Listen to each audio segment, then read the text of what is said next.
Hello, gentle viewers. This is Vindian, welcoming you to the final episode of the Baltimore Orioles with OOTP 21. But don't fret, friends. Next Friday at about 8 p.m. Central Standard Time, we will have the first episode of OOTP 22 with the Pittsburgh Pirates. So I'm looking forward to that, and I hope that you are too. What we are hoping for today is, first of all, something that's entirely out of our control, which is see Jack Leiter go into the Hall of Fame. If I check him out again, he retired in 2035, which means this should be the first year he's eligible to make the Hall of Fame. And I think his chances are pretty good. I know he doesn't have some of the big counting numbers that some Hall of Fame voters look for, but he's got enough of them. Like 3,000 plus strikeouts, a WAR of 70 plus. He didn't win 200 games. That's fair. But, and I just realized this now, he's never had a losing record his entire career up until his very last season.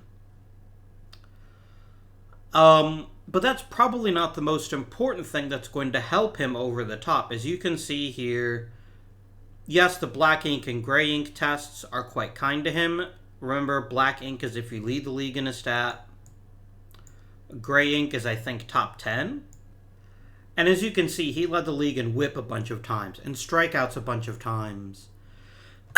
Wins 4 times. In WAR, 6 times. Jack Leiter was real good. But this, I think, is what's going to ensure his success.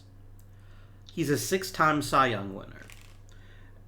And historically, and I don't know if this is captured in OOTP, but to be honest with you, I feel...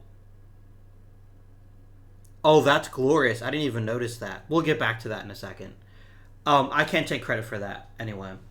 But, what is my point? My point is, Hall of Fame voters historically love awards. And you could take a bad player that somehow managed to luck into getting 3 MVPs, and he'd get Hall of Fame consideration. Now, you can, argue, can someone actually be a bad player if they have 3 MVPs? And, I mean, Mo Vaughn won the MVP in 1995, despite the fact that Albert Bell had 50 homers and 50 doubles, which is still, I believe, the only time in Major League history that that's ever happened. Or the year that... let me look him up real quick. He might not even be in the game anymore because he's out of the game. I want to say Mariano Rivera won the Cy Young at some point. Okay, he didn't. Then my faith in humanity is restored. Because I loved Mariano Rivera. He was the best reliever ever played Major League Baseball. Not only there's too much of a dispute about that,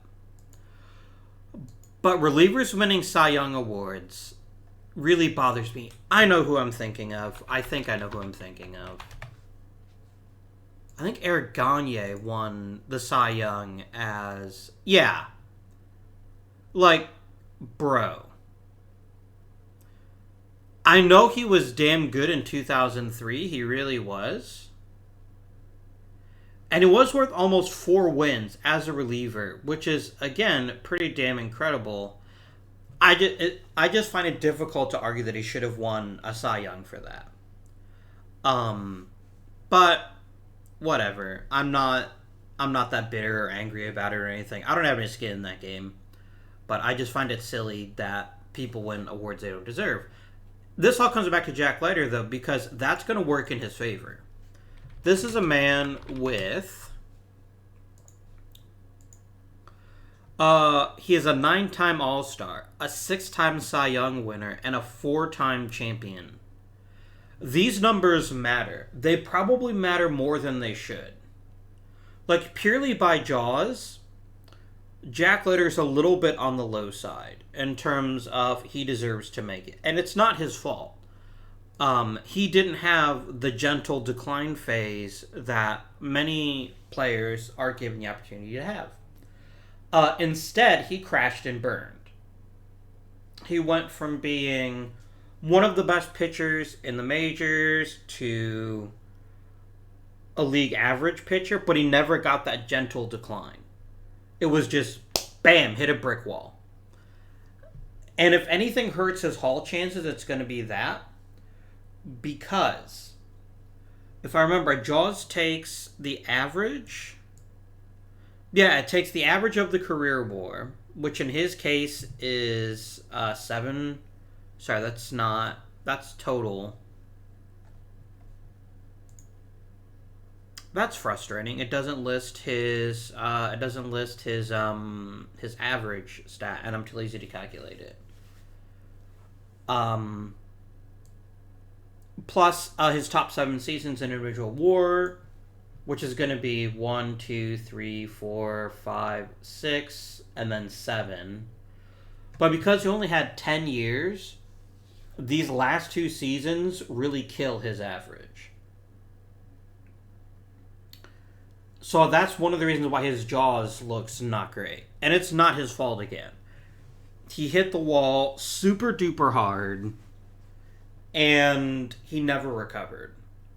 Like, he never even had a chance to recover.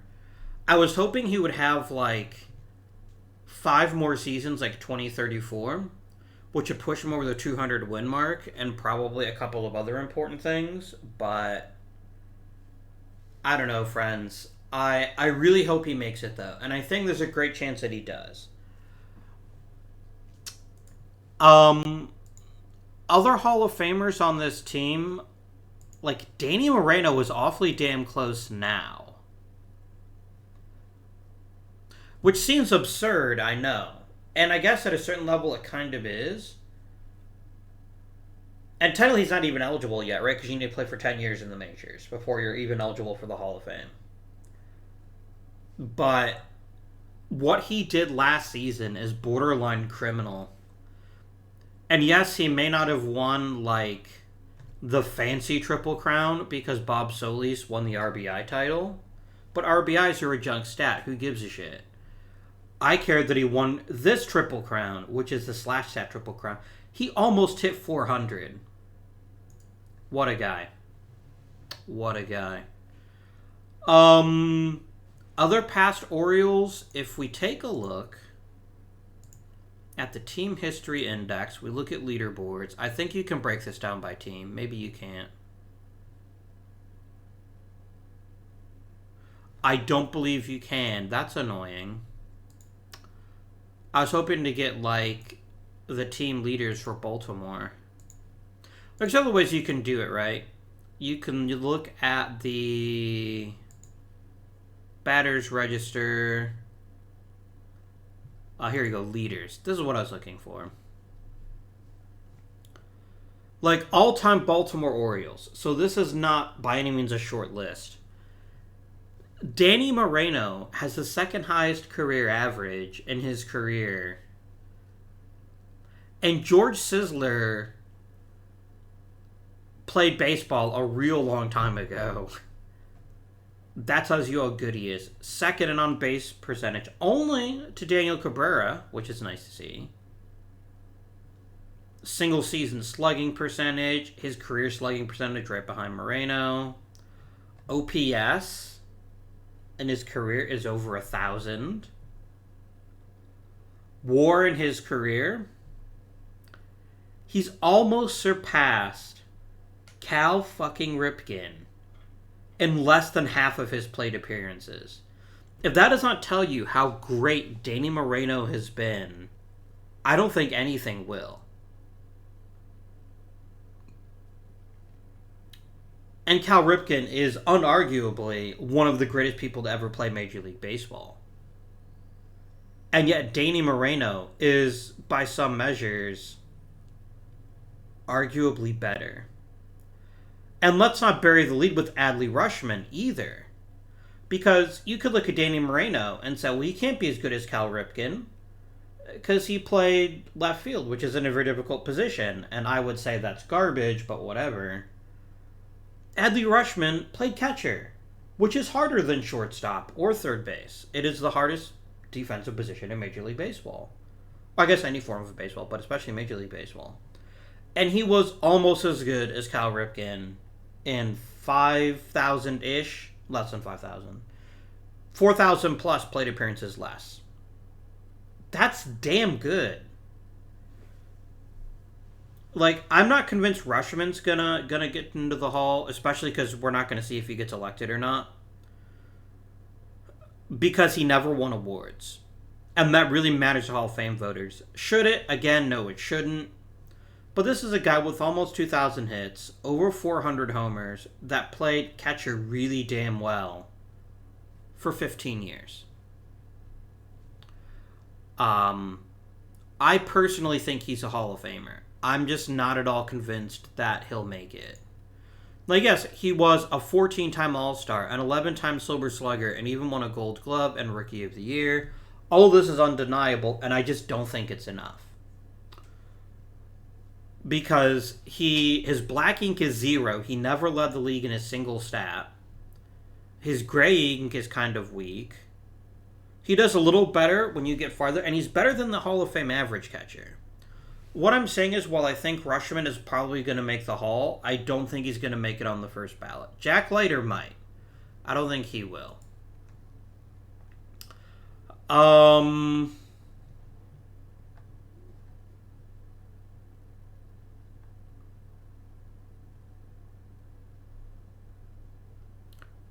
That's funny. Adley Rushman is 5th most all-time for hits by a Baltimore Oriole, and Danny Moreno is racing up this list. This is fun. I wish I'd done this before.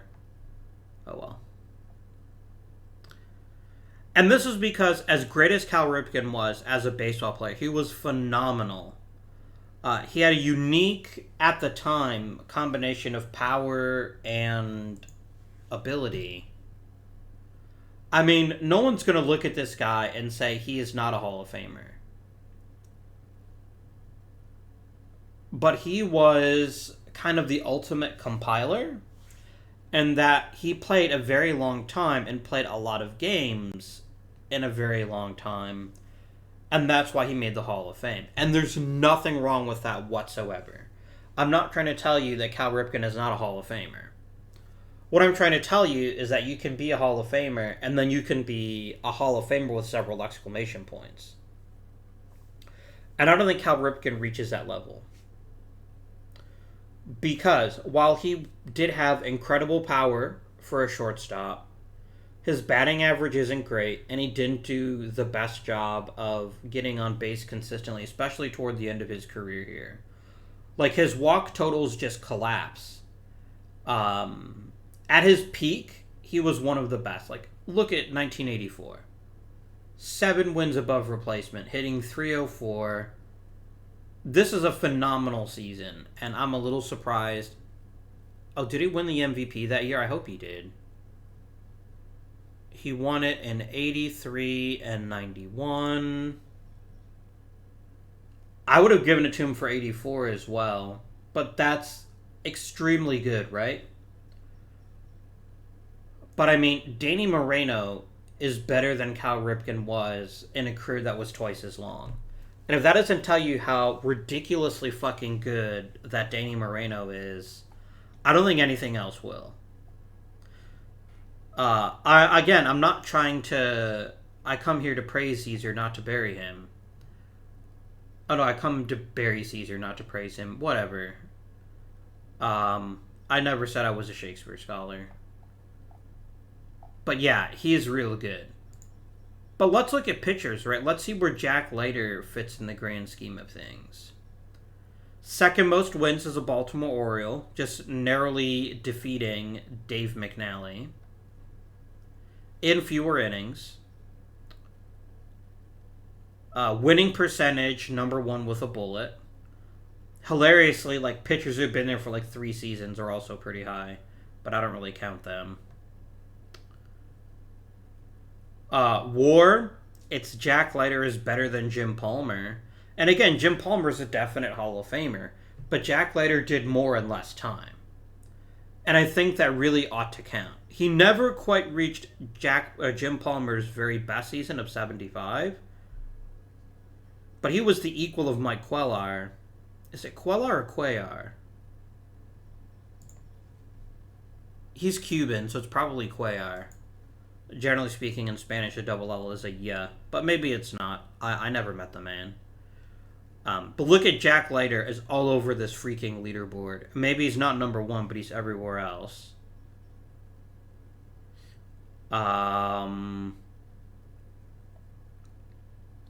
He's nowhere near the complete games or shutouts total. And that, I think, is one of the biggest indications of how the game of pitcher has just changed. It's just not something that modern pitchers do anymore. And I think it's unfair to penalize modern pitchers because they don't complete games. And you'll hear that a lot if you watch baseball, especially if you listen to a lot of older players, like the late Joe Morgan was one of the worst about this. But this idea that modern pitchers are basically wimps because they don't complete games, and there's just no comparison. Baseball is different in 2021, or I guess 2040 in this case, than it was in the 1940s and 50s, or even the 70s when Jim Palmer played. Like, number 9 hitters hit double-digit home runs these days. Christy Mathewson wrote a book. He was a Hall of Famer for the New York Giants and the Cincinnati Reds. He wrote a book called Pitching in a Pinch, and he basically said the key to being a great major league pitcher is to save your best pitch for the best hitter and just throw junk to everyone else. Because if they hit it, you trust your defense. That doesn't fly anymore. Or actually, I should say, it flies really, really well. Because if you groove a fastball even to a number 9 hitter who hits 225 over a season, there's a damn good chance that pitch leaves the stadium. Hitters today are more dangerous, and that's why I think Hall of Fame voters need to give modern pitchers more credit.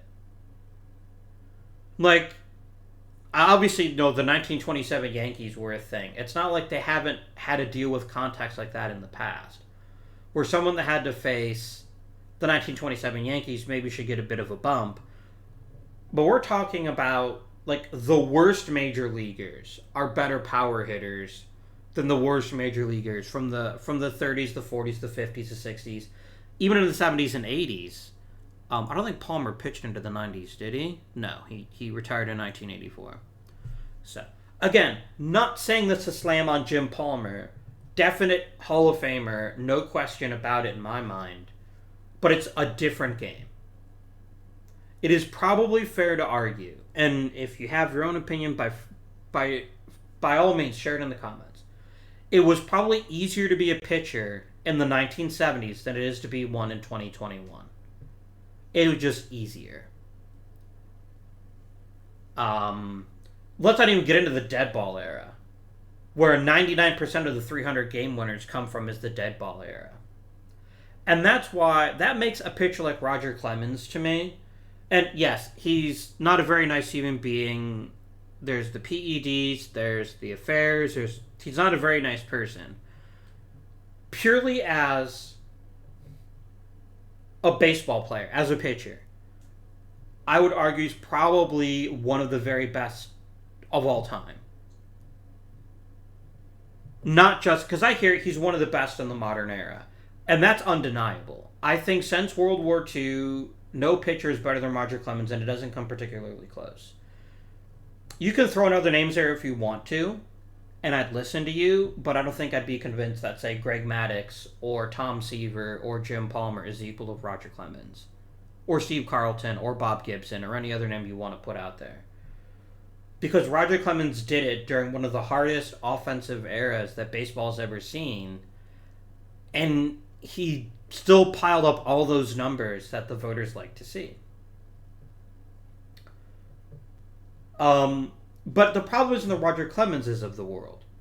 The problem is those third and fourth tier Hall of Famers who in any other era would be winning 300 games are not going to win 300 games. Guys like Chris Sale, guys like David Price, guys like maybe Zach Greinke, although Zach Greinke's got a bit more of the counting stats than some of these other guys I'm talking about. Where if they pitched in the 1920s, or not the 1920s, well, the 1920s, they probably would have won 250 plus games, maybe even 300, and I think there's a great chance that they would have made the Hall of Fame. But conversely, the game was just different. Because stealing bases now is really hard. It's way harder than it ever was before. And you're not incentivized to be a great base stealer. But the whole point is placing Jack Leiter in the context of being an amazing pitcher is, yeah. I mean, yes, he allowed the most home runs in Orioles history, which is totally fair. And look, there's Oscar Pierrette and Brandon Hendricks and Noah Syndergaard. Oh, my Lord. But strikeouts per 9, he's number 1 with a bullet. Like, Rodrigo Rivera was damn good when we had him, as was Elvis Luciano, but it's number 1 with a bullet. Strikeout to walk, a hair behind Luciano, but over a lot more innings, which is actually more impressive. Best whip. Opponents hit 209 on him over his career. That's ridiculous. They slugged plenty good off of him, though. Like that. Oops. It's opponent OPS. Who was the most oops pitcher? Was Harry Howell. With almost without looking, I guarantee you Harry Howell pitched in the 19th century. Let's find out. Oh, look. A bit of the early 20th in there, too. But, yeah. Not a shocker. I'm not sure what our war is. Like, I know... it might be off of Baseball References War. Baseball References version of War. Because normally, whatchamajigger, they use Fangraphs version of War. And there's differences in how those are calculated. And to be honest with you, I'm not sure what those differences are. I'm not that deep into the math of baseball. But anyway, all this is to say, I think Jack Leiter deserves to make the Hall of Fame on the first ballot. But I'm not sure that it'll happen anyway. But we are actually going to play a season today. So let's start thinking about what we need to do to make this team a little better than it was last season. Although we won 103 games. And yes, we didn't win a world championship. Maybe it's the curse of Jack Leiter. I was just thinking about that. We have won 4 World Series with Jack Leiter, and we won none since. Maybe the team is cursed now. That's unfortunate. I mean, look, we've made the playoffs 14 times in 20 years. That is pretty doggone redonkulous.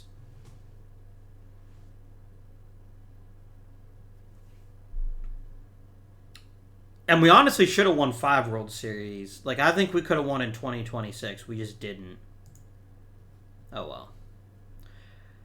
Anywho, so we still want to try to make a better team for this season, too. Felix Guerra may have been what we needed offensively at shortstop. But I'm not going to try to bring him back because we don't have any money. I will tell you what I would like to do if I thought we could do it. Well, I guess the first thing I should try to do is laugh my fucking ass off. No, we're going to do salary arbitration. Buen Rostro is a perfectly acceptable starting pitcher. I will happily pay him $850,000. Like, no contest, right? No, I can't pay him more than his arbitration amount because that's just the way this game works. Easy choice. Dan Elliott.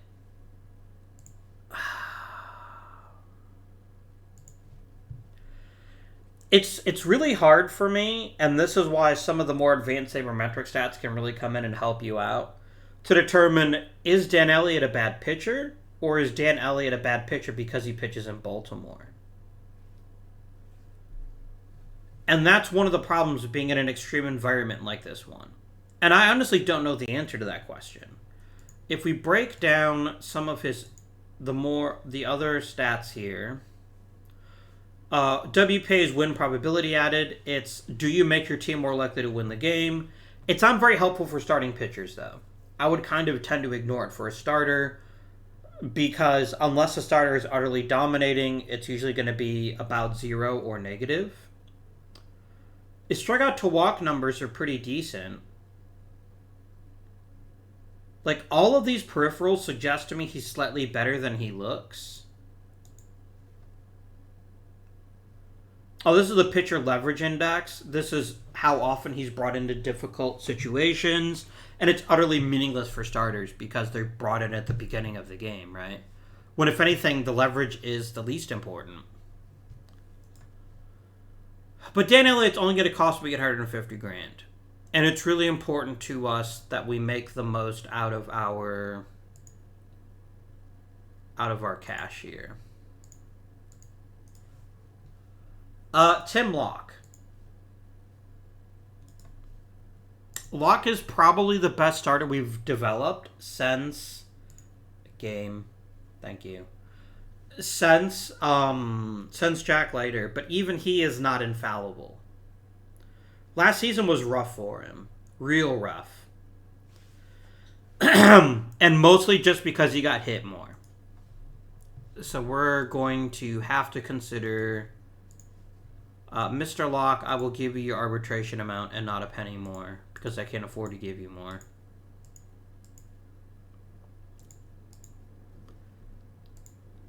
Here we go. Bobby Madden wants a pretty reasonable raise, and I think he did a pretty good job for us, so we'll go ahead and give him that raise.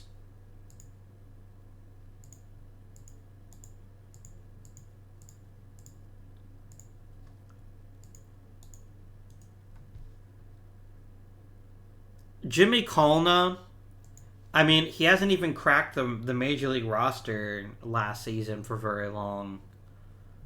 I think he's a decent pitcher. Especially given he was a 7th round draft pick, we've gotten a lot of value out of him.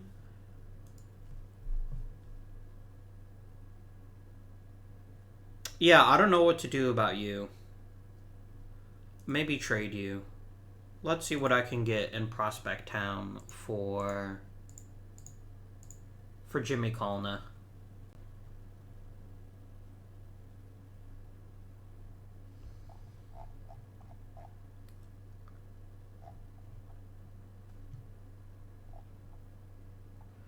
I mean, I could get a closer like Dave Wright. Yeah, done. I will happily make this deal.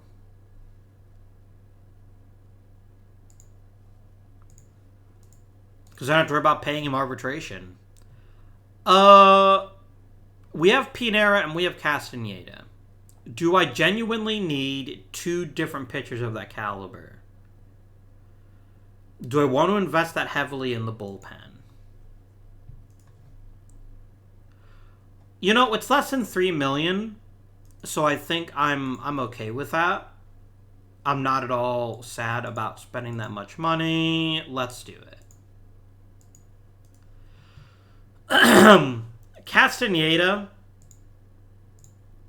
has been an amazing reliever for us over the past 2 seasons. If you value a dominating closer, and I do, I think he's worth what he's asking for. So we're going to go ahead and offer him... I wonder if I can get him to take like $9 million even. No.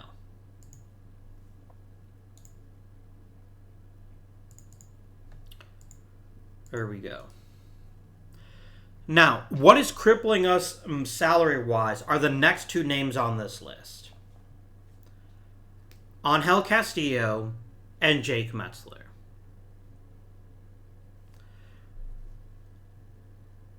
I love Angel Castillo. I do. And we gave up a fair bit for him. And he's been nothing if not an excellent player.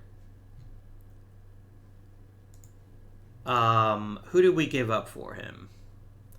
We gave up Mike Lugo, who's already kind of garbage, and Luis Jimenez, who is making almost as much money.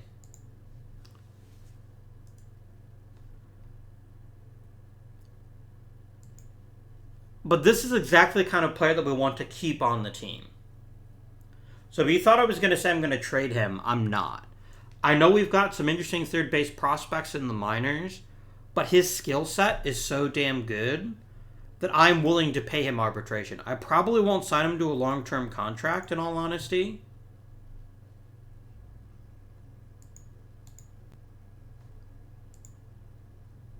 Damn, he really wants to get his freaking money.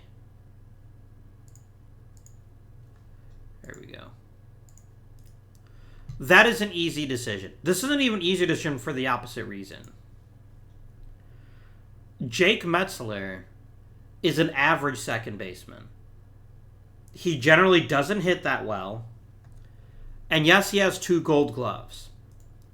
That is not worth $10+ million a year. You are fucking delusional, Jake. Like, this is not even a freaking... No, you're not. There are dozens of major leaguers you can do what Jake Metzler does. Some of them are even on this team. And the fact he thinks he's worth that much money in arbitration is fucking comical to me. So yes, you're getting traded. Oh, you know what? It's because he's injured, so I actually can't trade him, I don't think. Yeah. Then hey, you know what happens, Jake? Non-fucking tendered. Enjoy free agency. See if you can convince some other idiot to pay you that much money, because I ain't gonna do it.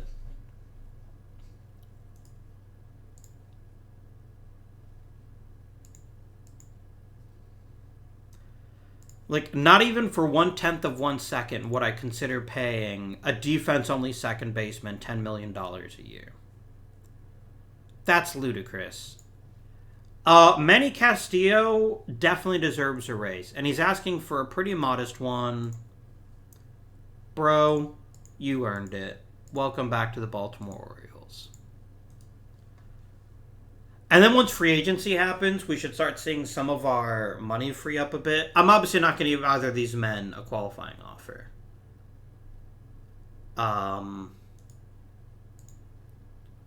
I can't afford to bring back Felix Guerra, so we're still going to have issues at second and third. Second and short, sorry, not third. Matt here, you can come on back on a minor league extension if you'd like.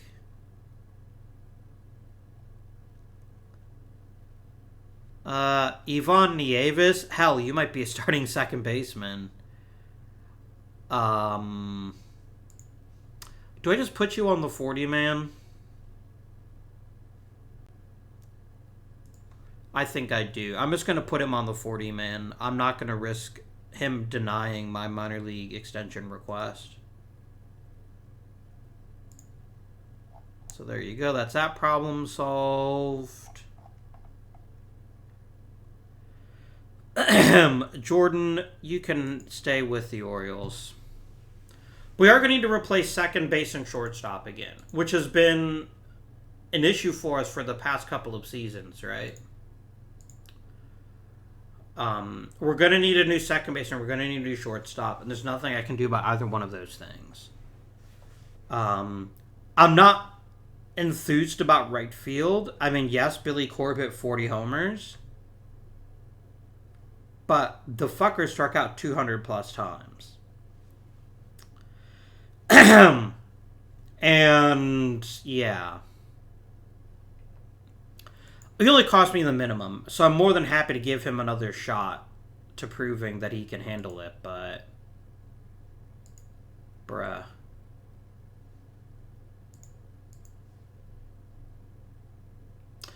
Now, his WRC plus is above 100. So WRC is weighted runs created.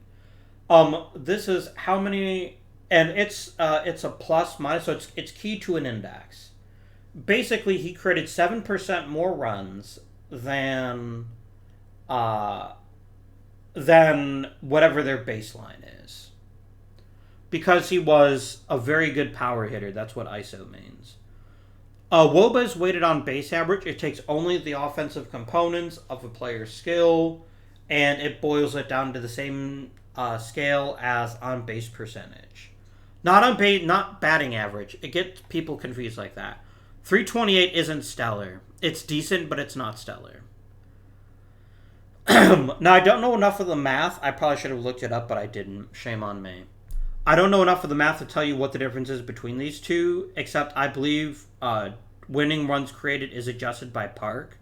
And I don't think WOBA is, but maybe it's also done. WPA, win probability added, is a little bit more valuable for an everyday hitter like him. Basically, he increased his team's chances of winning the game, which is nice. But yeah, I have no problem with giving Corb another shot. I'm just not convinced that he is the solution at right field, and we may have to go outside our organization to find out more. But second and short are the two big problem areas. We need to fix those. The other thing I would love to do is trade Dave Johnson. And I know he's putting up good seasons. But I am paying this joker $35 million a year. That is money that can and should be spent elsewhere.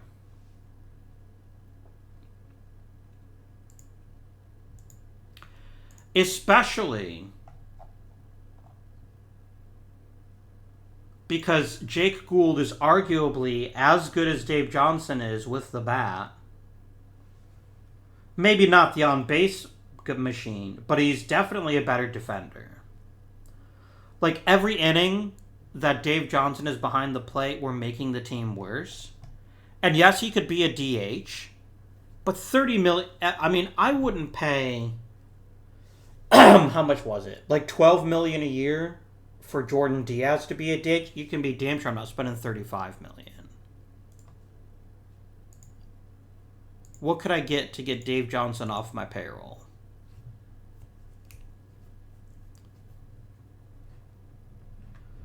I'm going to have to eat some of his salary. I understand this. How about 10%? Does that move the needle at all? Nope. 20%.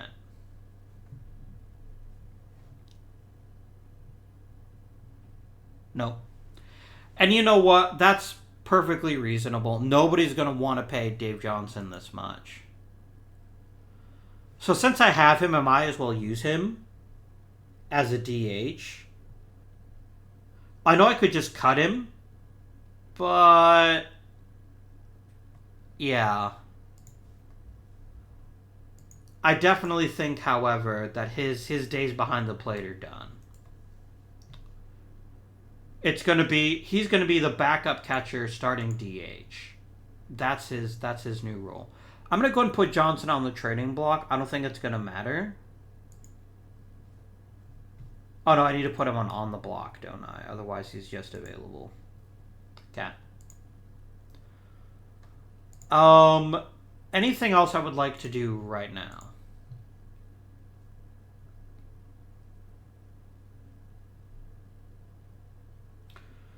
Maybe take a couple moments to laugh some more at the idea that Jake Metzler thinks he deserves $10 million. What a fucking goober. I might check him out in free agency and see if his price has come down because he realizes he's not that great. But that's hilarious to me that he thinks he deserves that much money.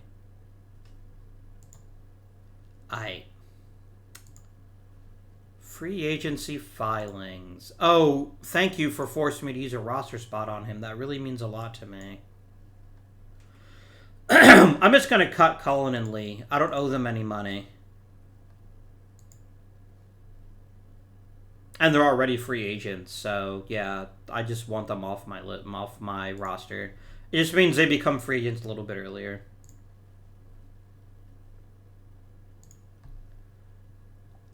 A lot of one-year contracts got signed. Very nice.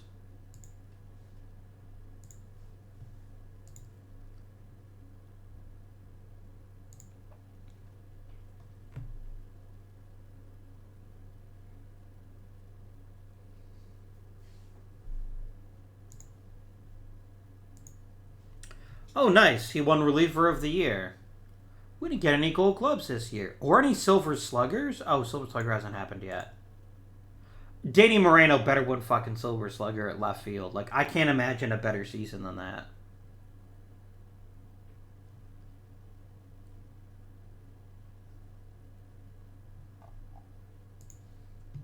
Boom.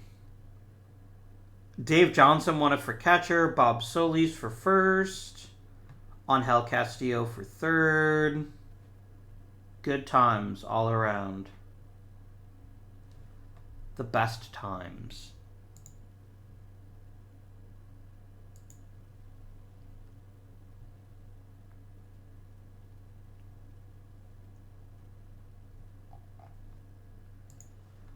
Another MVP for Danny Moreno.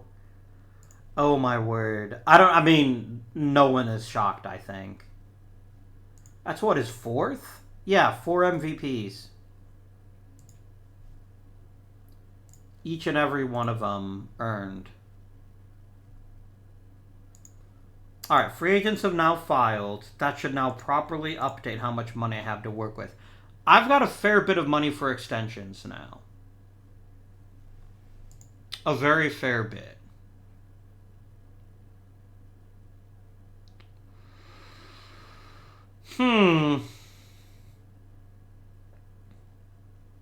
I've got some awful tough decisions to make, though. And especially, you know what? I'm not going to waste our time if Jack Leiter makes the Hall of Fame. This is going to be the last episode anyway. And then we're just going to do our best to try to win one last time. Boom. Voted. Easy. Okay, everyone, this is the only name that should be on your ballot. Every other player in Major League history is garbage. I'm kidding. Obviously, I'm going to vote for Mookie Betts. Easy decision there. Logan Davidson, no. Jaceel De La Cruz, no. I will give Devers another vote. I think he does deserve it. Eric Freeland, haha, no. Jackson Fristow, nope, nope. Yes to Vladimir Guerrero Jr. Which I believe will be the first father-son combination in the Hall of Fame. Which would be really cool, right? Who wouldn't want to see that? Like, Ken Griffey Sr. and Bobby Bonds might have made the Hall of Fame if they had longer careers, but that'd be very cool. Danny Jansen, meh. It's Termarr Johnson, the guy we could have taken, but we took Jack Leiter instead. Yeah, we made the right call there. Question, can I vote for Jack Leiter 7 more times? I don't think I can. Yes, I know that Aaron Judge has over 500 homers, but the rest of his offensive portfolio is garbage. I'm not voting for that. He hit 225. And I know batting average isn't the best measure of a player's value, but at a certain point, you have to hit something. You have to. Which is why I'm far more likely to vote for Ryan McMahon. Or even Austin Martin. That's a very good batting line. How were you defensively, Mr. Martin? You were not great. I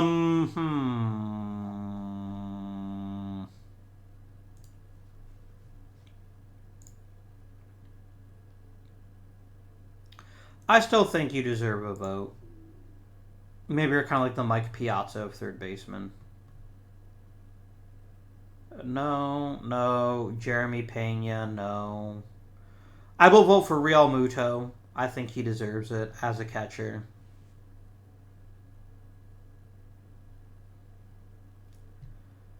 Victor Robles? Alright.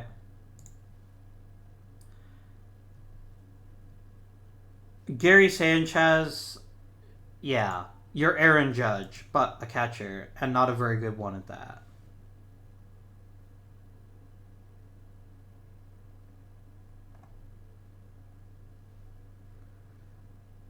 Yeah.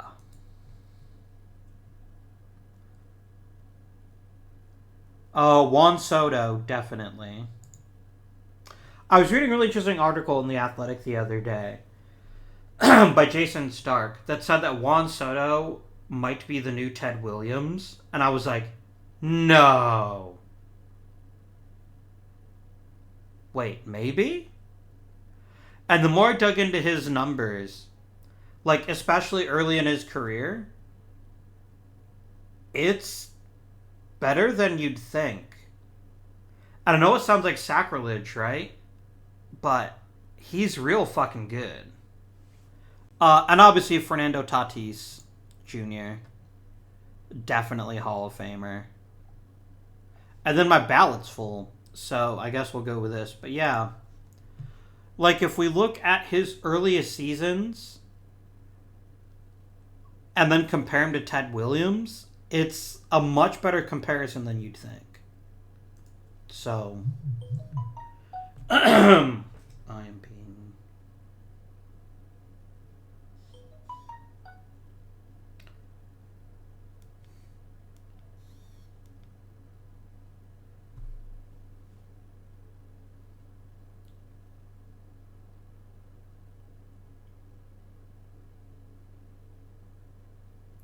Sorry guys, I have to respond to this text really quickly. And then you have my undivided attention once again.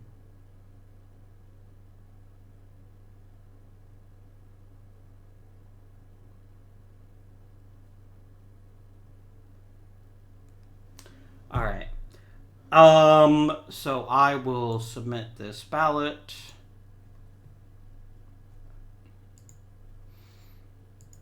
Winter meetings start.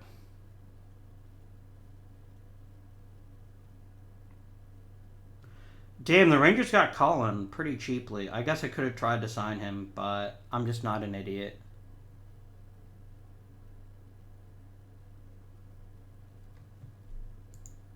Alright.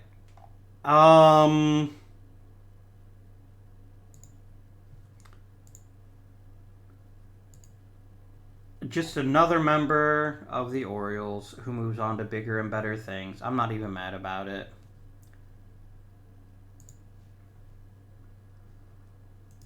Game, you did it again. And forgive me, I know somebody told me there's a way to force it. I just keep forgetting how to do it, and so I just keep getting mad. But it's a fair point.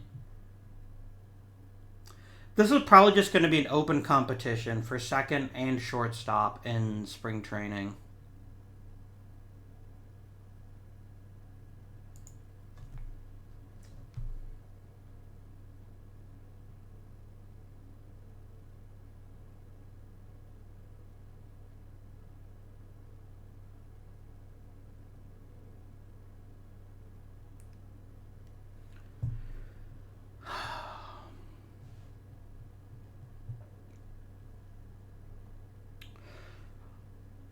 I need a real second baseman or shortstop.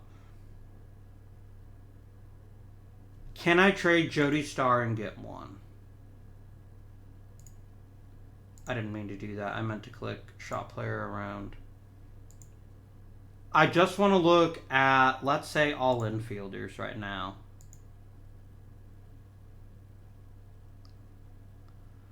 And yes, I know most of them are going to be first baseman. I'm not that silly, but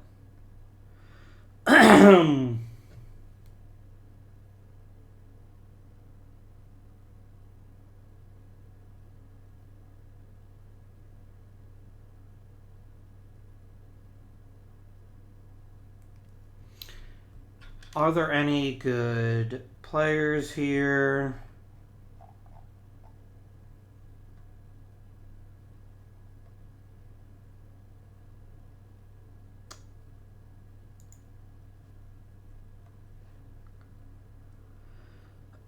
You are a mess, Elias Bravo. Or maybe Elias Bravo.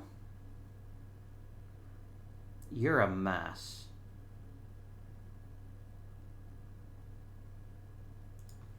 Yeah. And that's what we're going to run into. We're going to mostly be running into players who are badly flawed in one way or another. I do like Angel Pena, though. I like his power. I like his glove. I could very much see acquiring Pena for Star, who's never going to break the Major League roster. It's better than losing him in the Rule 5 draft, right? Steve Gordon. Gordon's not bad either.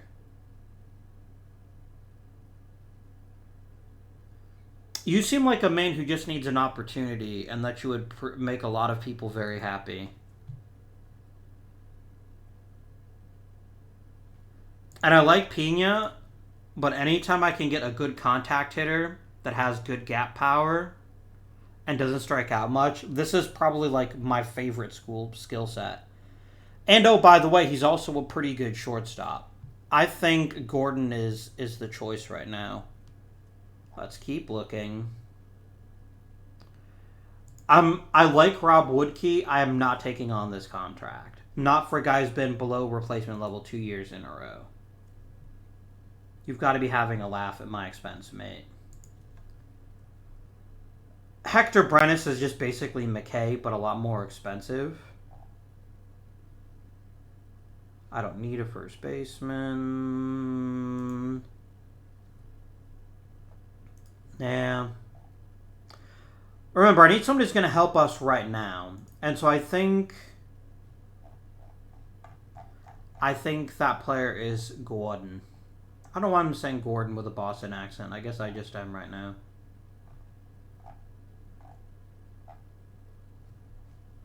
Welcome to the Orioles, Steve.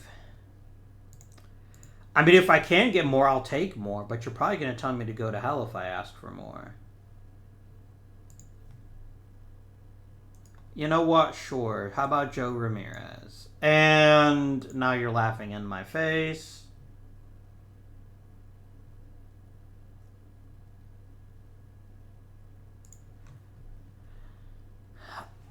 Eddie Galvan is a sneaky good possibility and a very non-traditional first baseman in case Bob Solis gets hurt again. And you'll definitely take that. And let's ask for Alvin Rodriguez. I don't think we'll get him. I'd have to give up something that I actually want to keep to get Rodriguez, so I will not say that.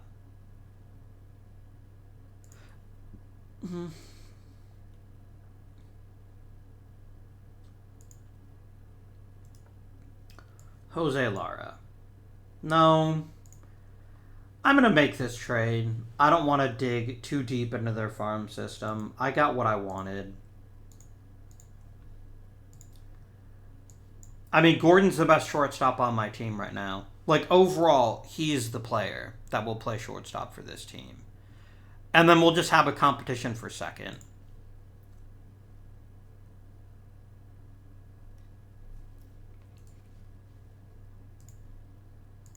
And we'll go to the end of the winter meetings.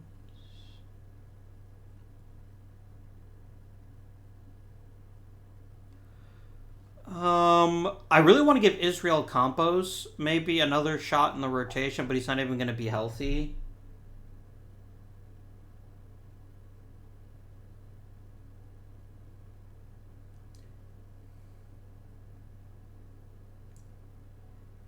How would I like to deal with this situation?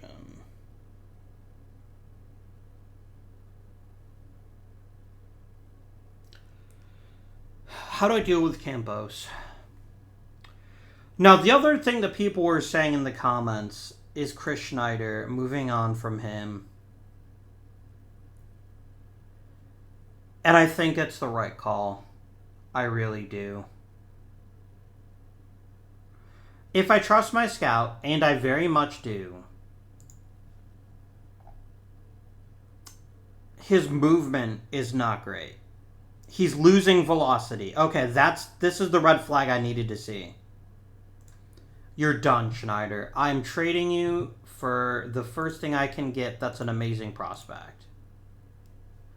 Or hell, maybe I'll see if I can get, like, an all-star caliber second baseman for you or something. I could get Jody Starr back. Oh my gosh, what a deal.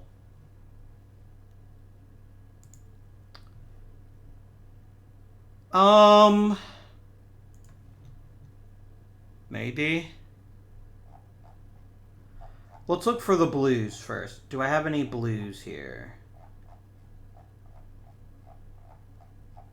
I do not have any blues. Okay, then let's start going back the opposite direction. I could get Luis Jimenez back. I mean, there's nothing that says I couldn't bring him back and make him play second. But I think it would just be awkward. You're not as good as shortstop I just acquired.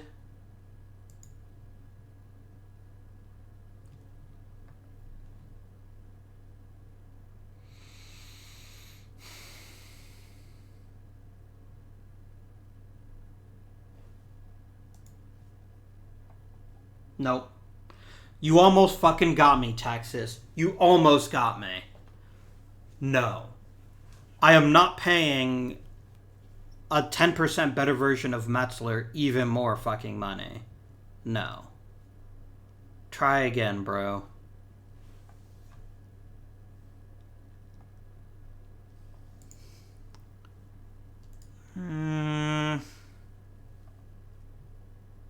Maybe I should be going best player available and then just trade anyone that I get, but I'm not convinced that that's the best choice. You're a decent hitter, Mr. Tag. But your defense isn't great. And I definitely need a good defensive second baseman because I've got a lot of ground ballers on this team.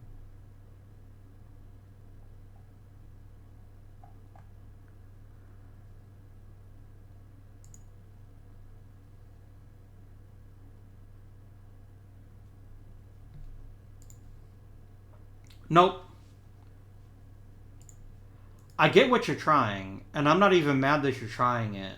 But if you think I'm not going to check carefully, you're a very good shortstop, but I just acquired one of those. Unless it's a definite starting caliber shortstop, I don't really want another one right now.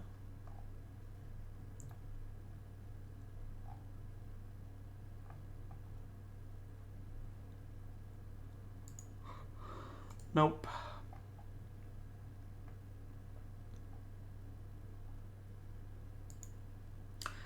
Danny Allison. No.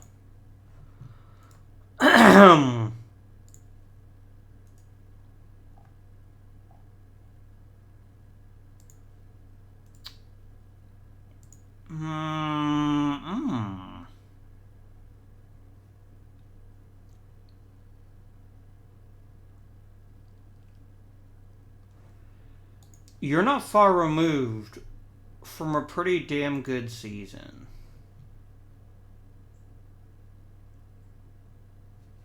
You've got good range, good error. You turn double plays well. I'm buying pretty low. But I'm also taking him out of LA and into a hitter's park. Ritter is tempting. Ritter is the first one that I'm thinking I might actually pull the trigger on. But I'm going to keep looking to see if there's anyone else who might be an even better fit. I'd love Alfredo Camino. I don't have anywhere to play him, though. I'm not moving Solis.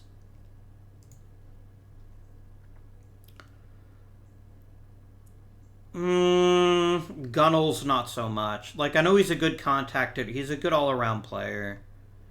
I just think I like the other guy better. I like him so much I don't even remember his name. That's how much I like him. Alright. Josh Reed. This is more elite defender with some decent offensive stats, but I think I like the other guy better because his track record is a bit more proven.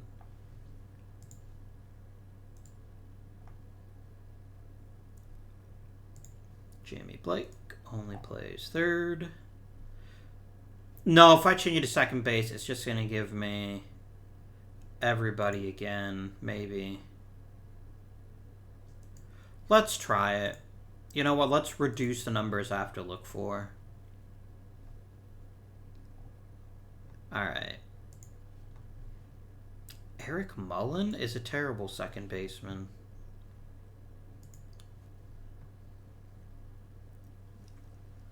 You're a nice utility guy, but you're definitely not a starting second baseman in my opinion. But maybe actually you deserve the chance. I'm just not convinced one way or the other.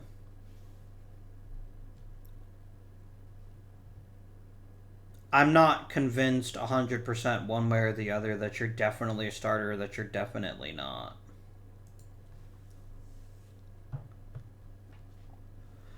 And because this may well be our last season with the Orioles, I want to do something that increases our chances of winning the World Series this year. So a prospect isn't really what I'm looking for. Joe Gunnels. I remember looking at you. Your arm strength is terrible. So here's basically where we are right now. If we take Phil Ritter, we're adding a bunch of salary, and we're basically gambling that his true talent level is closer to 2039 than it was to 2040. He'll be playing in a hitter's park, and he'll be the everyday starting second baseman. Maybe that'll improve his skill. However, there's another player in this game now. So that's Phil Ritter. Possible choice.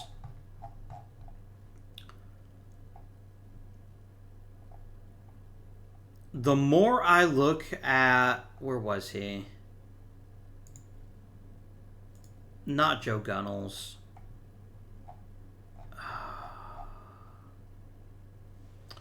Josh Reed?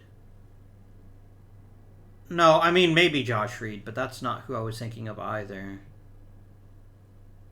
Not Jimmy Blake.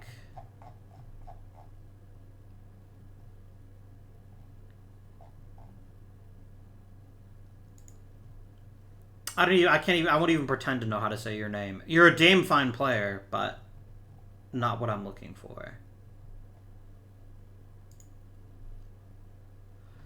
Okay. Let me throw this out there. If I was definitely playing multiple seasons, I would take Reese in a heartbeat. Like, we're talking an elite level prospect at an incredibly hard to staff position. But you are nowhere near Major League ready. You're a good 3 seasons away. That's the only reason why I'm not really thinking about him. Dave Tagg is a good hitter, but a bad fielder, so he's not a great fit. Nieto is a decent fielder and has a lot of raw power. I'm not sure that's enough, though. Deppen, no, I'm not buying your stupid take all of my money.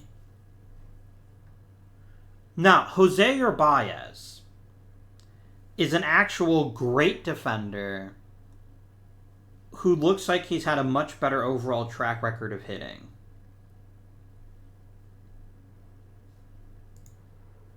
However, let's notice this here. He is wrecked in terms of his injuries. So that's an important consideration to make as well. So we have Urbaez is one choice. Like I said, Jaden Reese, I would trade for you right now, and I wouldn't even hesitate if I was going to play another season with this team beyond you. Beyond this one. And maybe I do trade for him and then hope I can get his... Actually, I wonder if the Mariners should give me Reese and Tag for him.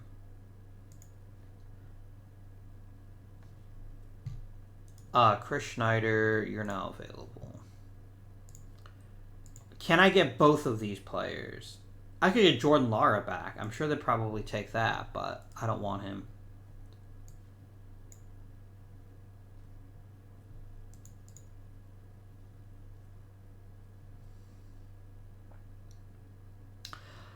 I mean,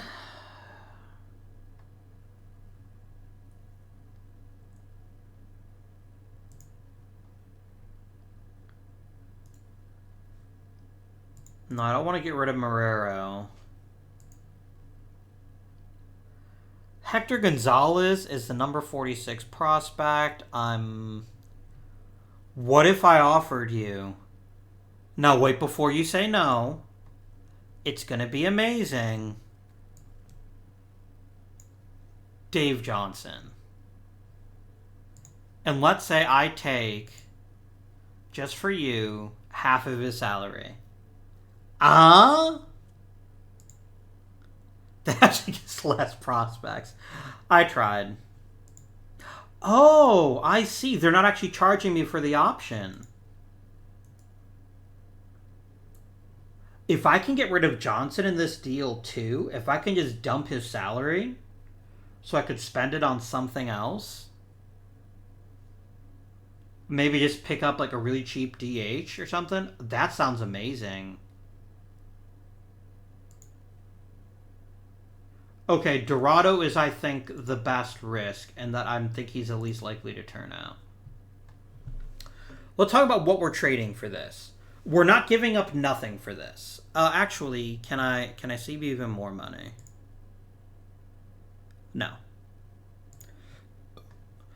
I'm first of all clearing off a ton of payroll. And I'm opening up a place for a more talented youngster to play, and then Runge can be the backup, and everyone's going to be happier. I'm adding a starting caliber second baseman. I'm adding an elite level prospect at second base. And all I'm giving up is two starting pitchers I don't think will ever turn out, and they're taking salary from me. Do it.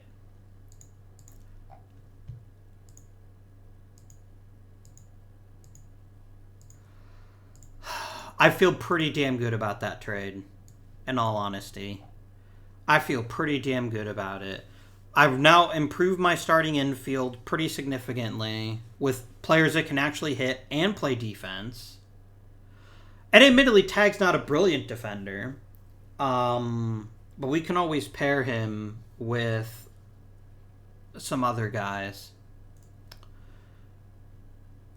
Like Batchelder. Like, I might also just give Batchelder the starting job and see how he runs with it. But now I've got a lot of money to spend in free agency, and I can do extensions. This is great. This is absolutely what I wanted. And now I'm going to try to get us a new DH. Unless there's a really good hitter that I've been stashing in the minors that's just never gotten a chance. Like Elias Morales? You probably deserve a shot at being my DH, so I'm going to go ahead and put you on the 40-man so I don't lose you in the Rule 5. Selm, Rule 5. And then no one else here. I don't really care about anyone else there.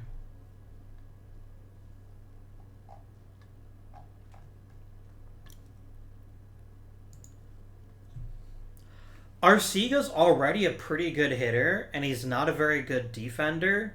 I might actually let you play in spring training and consider making you a DH. So I'm not going to spend on DH. I might spend for a good second baseman or a good third baseman, or in all probability another starter. Like, get rid of Dan Elliott and replace him with a great starter. Let's see what we got. Who is the best player here? I could bring back old pal Sean Dozier.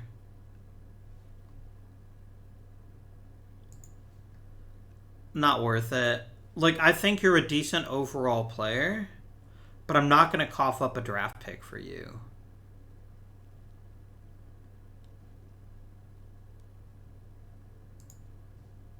Luis Romero is an intriguing center fielder. And pushing Manny Castillo to super sub isn't the worst choice either. Like, you've been a consistently excellent hitter. You're an amazing defender. Maybe you're who I sign.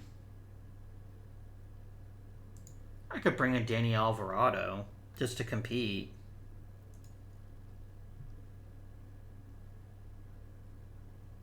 I mean, you honestly think someone's going to give you almost $20 million a year? Oh, Metzler, your delusionalness makes me laugh. I think for a team that is hoping to compete for a World Series, a guy like Luis Romero is exactly the ticket. Because, and it's not like I'm saying that Manny Castillo is bad. He's not. But this then frees me up to move him around the outfield. He can play some center and some right. Maybe Billy Cord becomes a DH. Maybe we find another DH. He just makes the entire team better. I am all in on Luis Romero. Like, I don't even care how much money you're making. Because, again, I'm not likely to play past this season. He doesn't want the team option.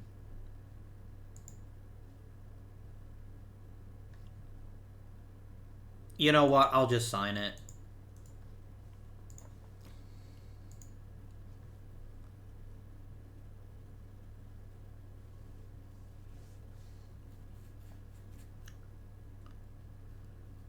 And we have Luis Romero'd ourselves.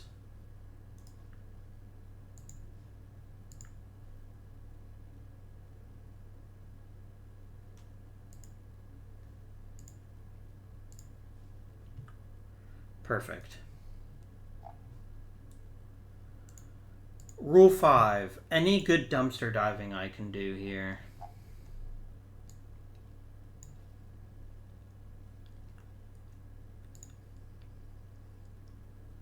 Who did I lose? Chris Rice. Okay, that one hurts. How did I miss Chris Rice? That's entirely on me. Matt Folau, I'm not irritated by it all, but Chris Rice is a kick in the junk. He's such a good player, and I gave him away for nothing.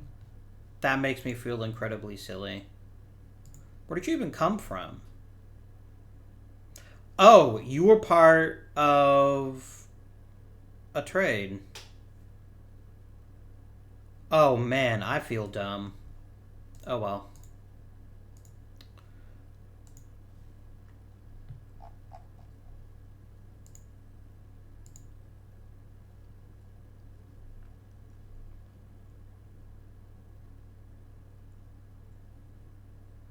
Yeah, I don't really care about any of these other jerks. Let's just finish my pain. I mean, I still might get Chris Rice back, right? But it's pretty unlikely. Pretty unlikely. And I also lost Ron Williams and Emilio Soto. I'm not upset about either of those.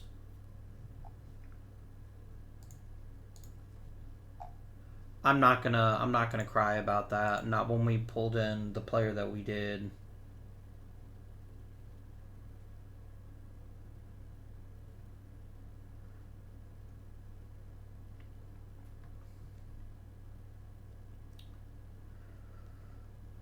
It's the moment of truth, friends. It is the moment of truth.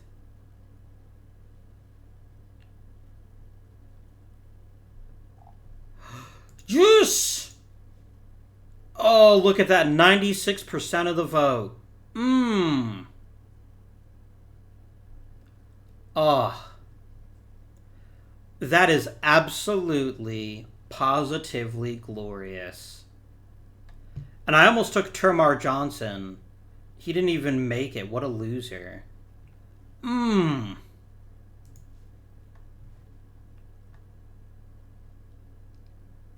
Oh.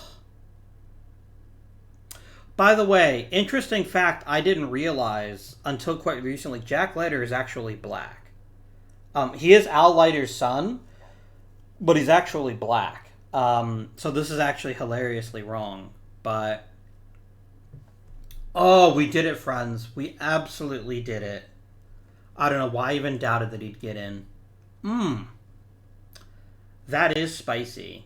Now, there's only one thing left to do, my friends. We gotta win one for Jack. We've got to win another World Series. We've got to prove we can do it without Jack Leiter, but we've got to do it to honor Jack Leiter. I like your name, Dusty.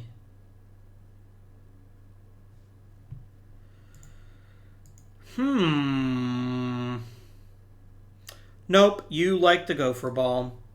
Hard pass.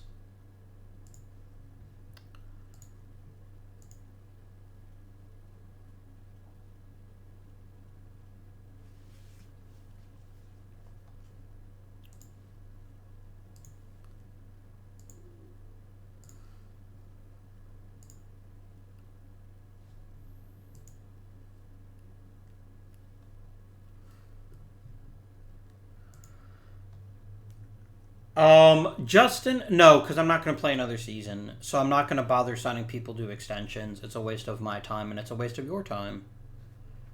Oh,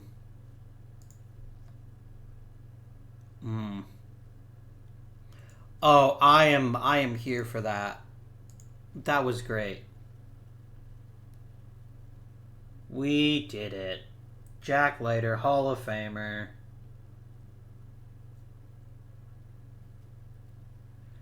Adley Rushman, maybe Hall of Famer, but probably not. Certainly not first ballot. I think that kind of goes without saying here. And then we're going to play up spring training.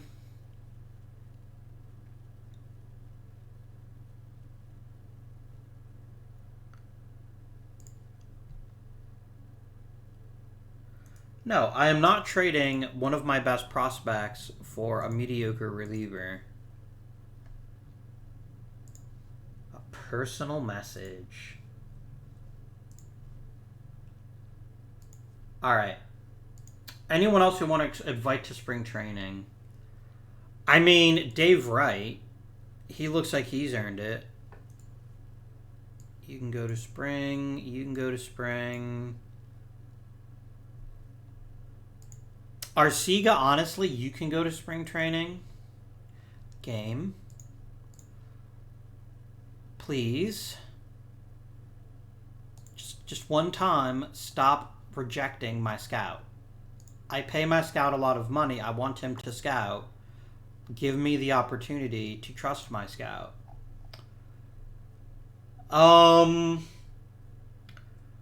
Arcega, I think, is going to make the spring training roster. Heck, maybe Eddie Galvan.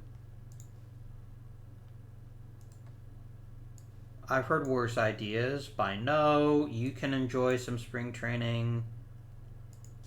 Steve Dunn, you can definitely be in spring training this year.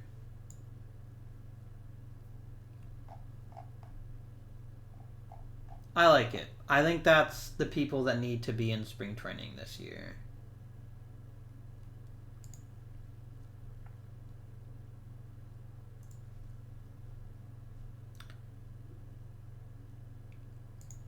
Let me remove this because I just don't want you to be a two-way player, but I don't want you to automatically start either. Bench coach, you know the drill.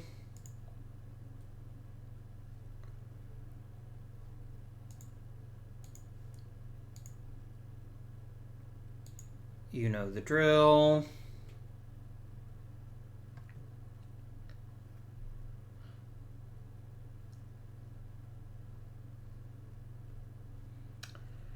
And then we're going to see how spring training goes.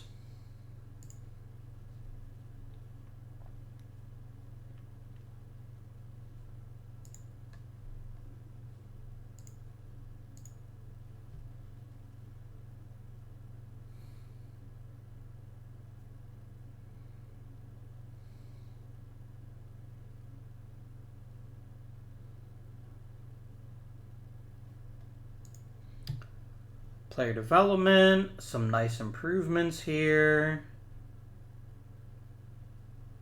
The other Danny Moreno keeps improving.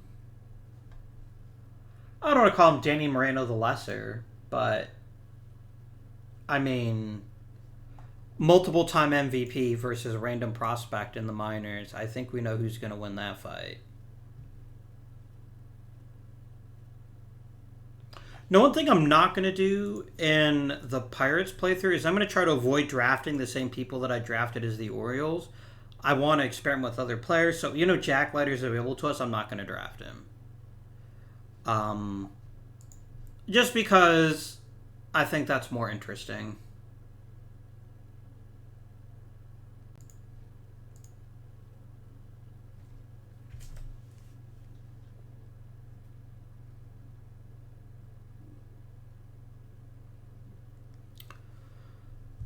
Manny Castillo's gonna miss 4 days. I really couldn't care less, but thank you for the information, I suppose. And now it's time to set the roster.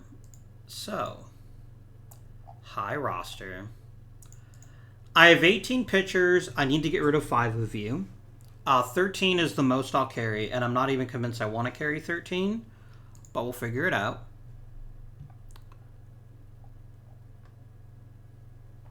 I like Burgos. You're a good dude, Burgos. Freaking Castaneda is my closer, though. I'm paying him a lot of money to be my closer.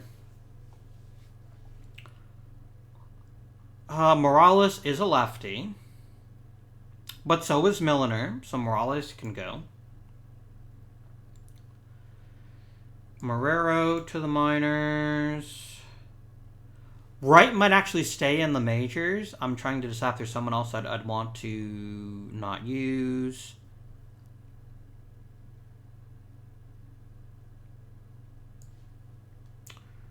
Krieger to the minors.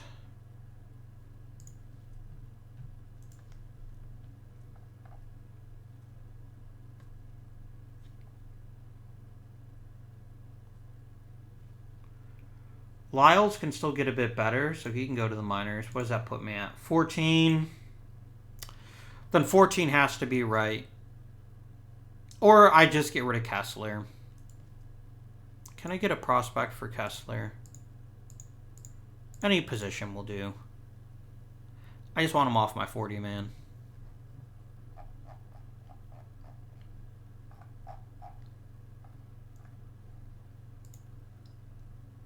Jonathan DeVolder, you seem like an amazing guy. Welcome to the Baltimore Orioles. And then that way Wright actually makes the team, which I think he deserves. He's got a ton of raw talent, and I'm excited to see what he does with it in a full season.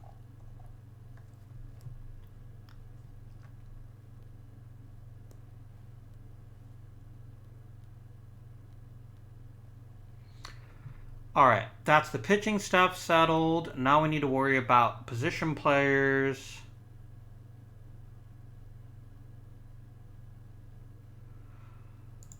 Poor Runge. Like, this was your season, Runge, but you're just the tiniest bit worse than Washington.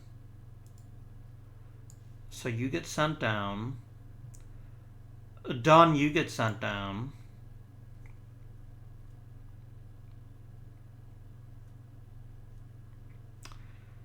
Nieves to the minors. McKay to the minors. Bino to the minors.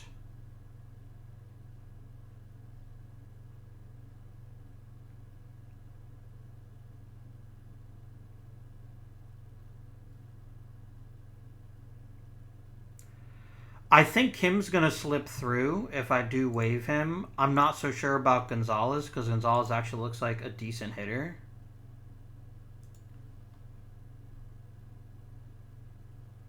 Selm to the minors. Arcega to the minors. I have too damn many outfielders is the problem.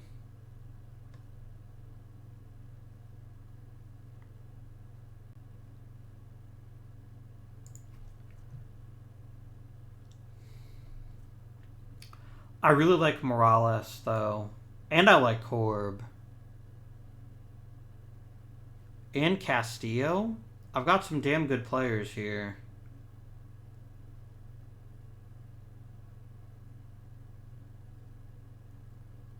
That's my issue. I have too many good outfielders. You know, I don't need Amaya anymore if I have Castillo in the majors. Because Castillo being moved to a super utility guy means that he can play center if we need to give Romero a day off. I'm going to go ahead and waive Gonzalez. If someone takes him, someone takes him. But the Phillies with 6 outfielders, which is still probably 6 too many, but that's fine. Galvan to the minors.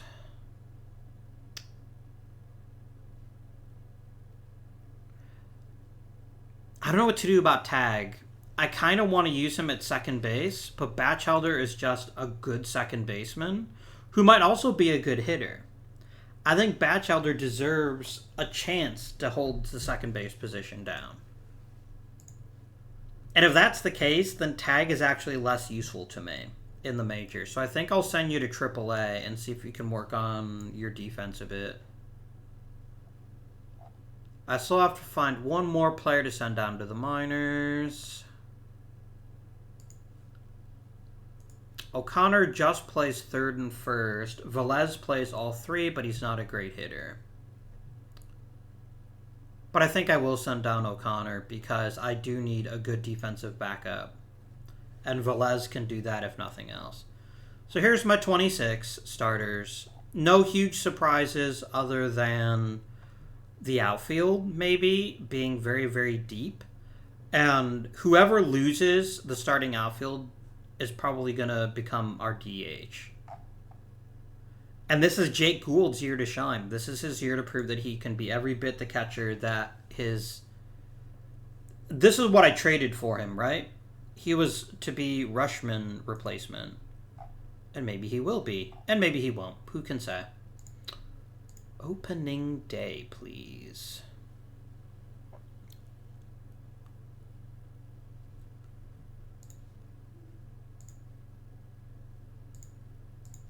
Top 100 prospects. No Baltimore Orioles. That's sad.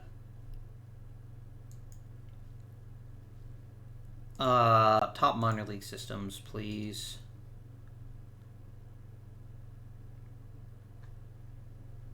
We're the number 2? Damn. This is no joke. An amazing achievement to have been so close to the top of the majors for so long. And yet still have the number 2 farm system. It means that we're not trading prospects before they can provide us with something useful, which is an important thing that far too few major league teams do. Cough, cough. I had a specific team in mind, and it just went out of my brain. Sorry. All right. Obvious ace here is gonna be Sam Cooper. Then after Cooper, Buenrostro. Then after him, Tim Locke. And then the 4th starter is very definitely going to be Bobby Madden. But who's the 5th starter?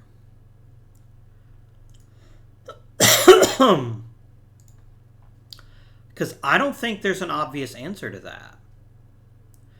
It's either going to be Israel Campos or it's going to be Dan Elliott. And I'm going to tell you why I'm thinking Campos. We don't have a left-handed starter right now. And the truth of the matter is, I know what Dan Elliott can do. He is a known quantity. He gives you 150 plus innings of mediocre to not great pitching. Is that valuable? It absolutely is valuable. Is it something that's going to help us win the World Series? That I'm less convinced of. So we're going to go ahead and name Campos the 5th starter. And we're just going to see how he turns out. And he'll probably be on a fairly short leash. And then we're going to make Dan Elliott into a reliever.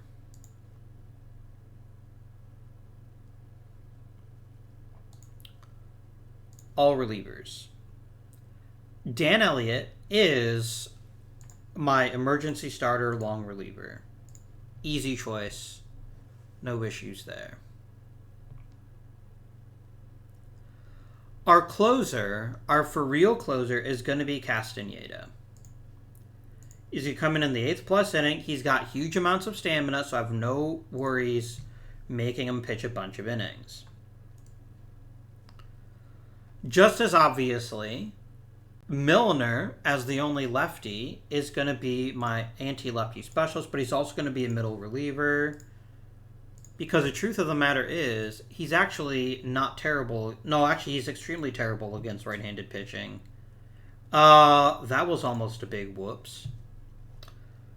So what other positions do we need to fill? I need a setup man, and I think that's going to be Burgos. You're going to come in the 7th inning or later. Oh, but Burgos is really good against either side. He's actually better than Pinheiro. I was going to make Pinheiro a stopper. I'm going to make you setup / middle relief. I want you to blow his arm out. That's how good Burgos is. Pinheiro, you're just going to be regular middle reliever. Same for Carter.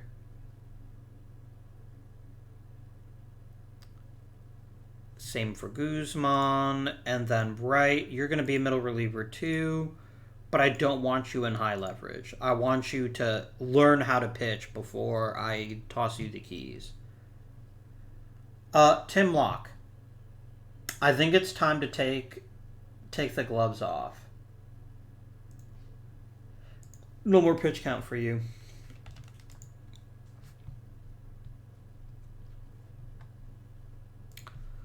Lineups. Nuke it. Nuke it.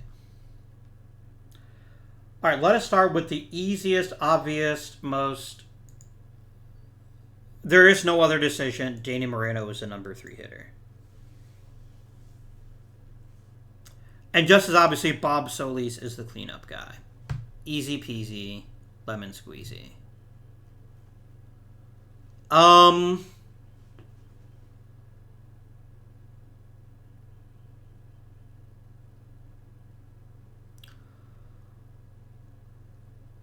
Angel Castillo can be the leadoff guy. I'm hesitant about that, though.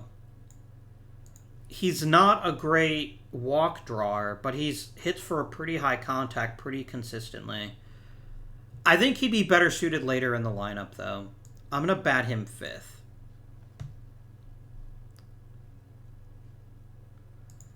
Ben Danielson, you're going to be my leadoff hitter. No, you're not, because you have too much power. That's my issue. I don't have... Heck, Jake Gould is the closest thing to, like, a proper leadoff hitter. But I don't want to take some guy that hits for real good power and make him the leadoff hitter. I guess Manny Castillo can be leadoff hitter and play right field. I need that skill set more than I need, say, a Billy Korb skill set. And then Jake Gould can bat second. Do you have any issues? No, you're a good hitter against either hand, so that's fine. Who's going to bat 6th? Ben Danielson is going to DH.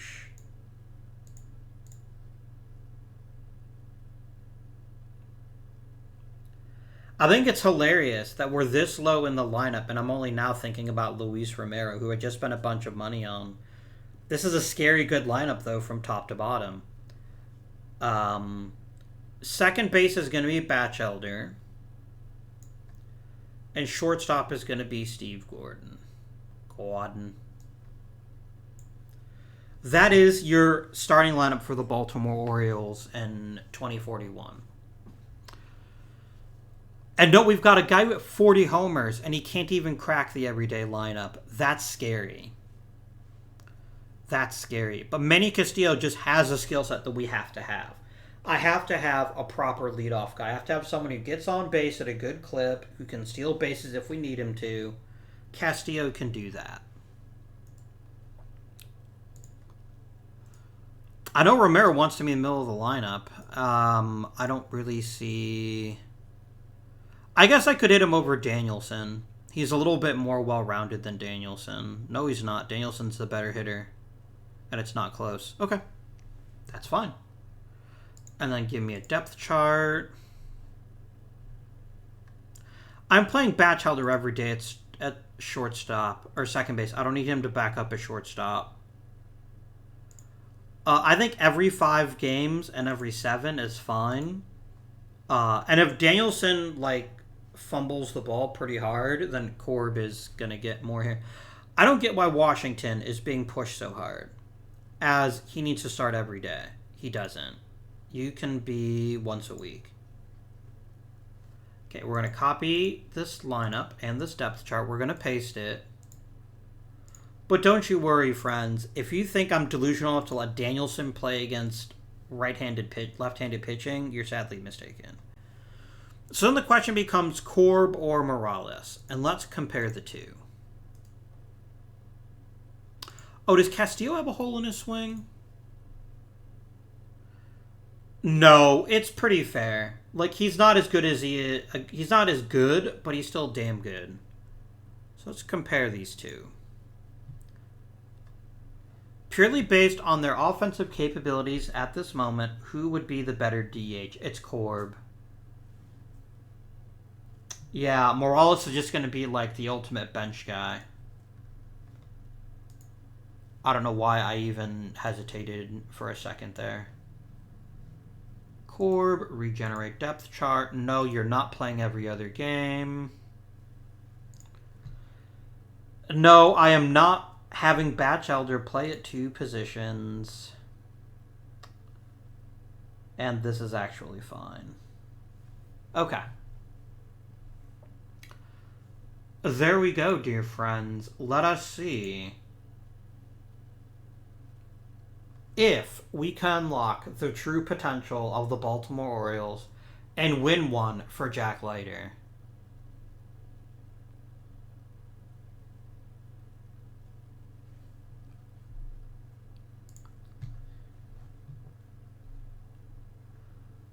Wait, what? Did you instantly return Chris Rice to me? You're joking. You gave him right back? Ethan Washington? No, I'm going to put you in AAA, but damn. And the two of you can also go to AAA. I am quite honestly shocked that they didn't keep him on their roster. I am honestly shocked. Because that was a pretty obvious pick, and I was mad when I didn't keep him. But here we are. Hey, Luis Romero got 2,000 hits. Very nice. I got somebody else back, too. Yeah, Matt Folo. You can go to AAA. Why? Who says he's got to be on a 40-man, on the 40-man roster? He doesn't have a major league contract.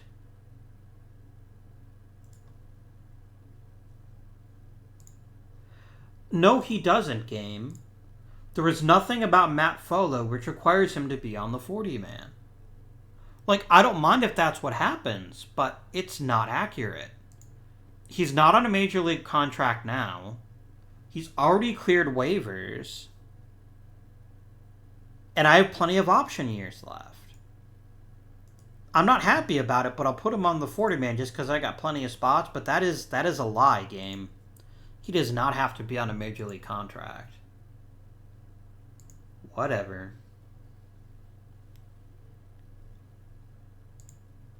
How can you have a dead arm when you didn't even pitch last season? Come on, bruh.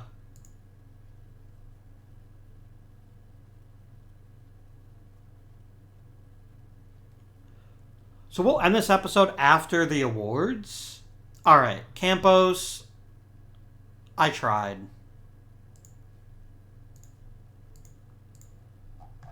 Who's next man up? Probably Morero gets to make the major league roster now.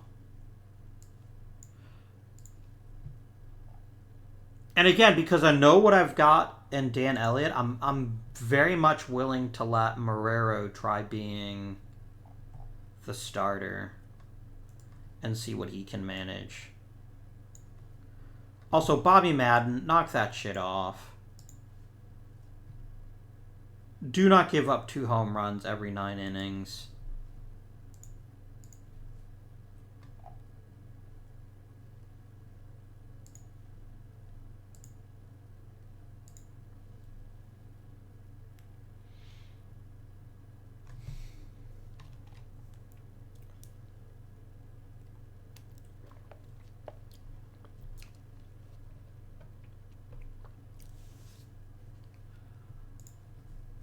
I don't care that Milner loses gain stamina. That's just kind of random, but whatever.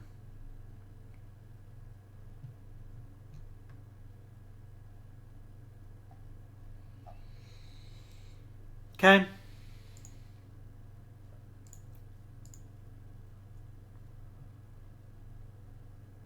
We're doing pretty good as a team. Bob Solis has 11 homers in 1 month because of course he does.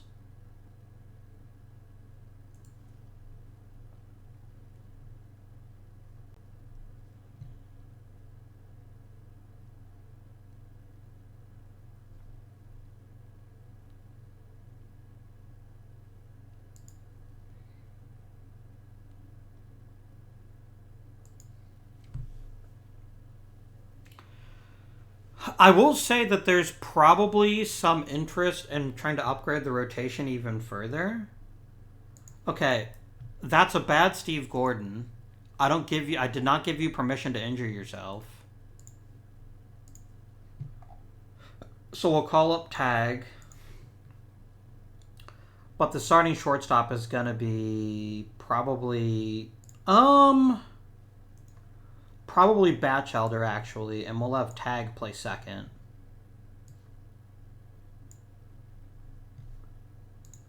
And generate. Why is it you're always unsatisfied no matter who I pick for a given position? Game. Please.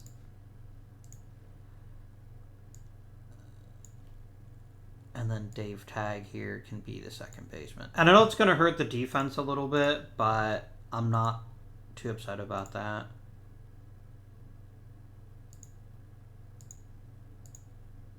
Whatever. That's all fine.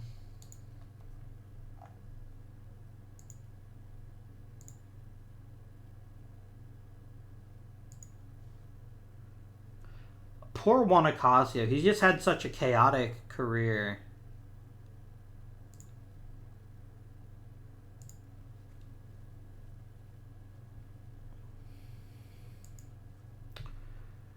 I'm not even going to put him on the DL.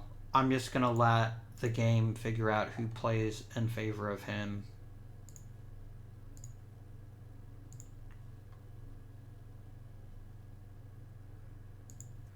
Okay, that's not okay, guys. It is not okay to start injuring players at the frantic pace that you're so fond of.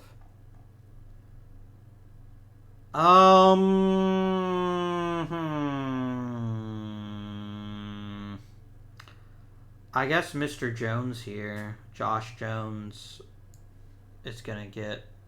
No, we have Kyle Lyles. Kevin Lyles. No, your name is Kyle. I don't even care what your name is. Can I edit his first name? Perfect. You are Kyle now. You are Kyle Lyles, because otherwise I will never remember your name. And there we go.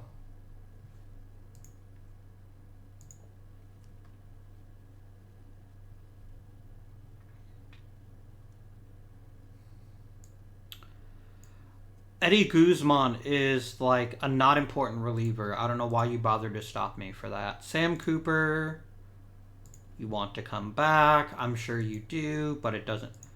Dave Wendt. Tim Wendt.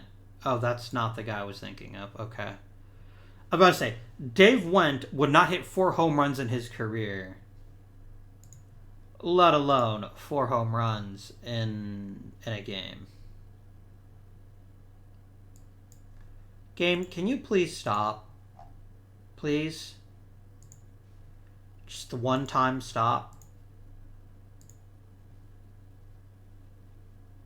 I'm on a losing streak because you keep injuring my fucking players.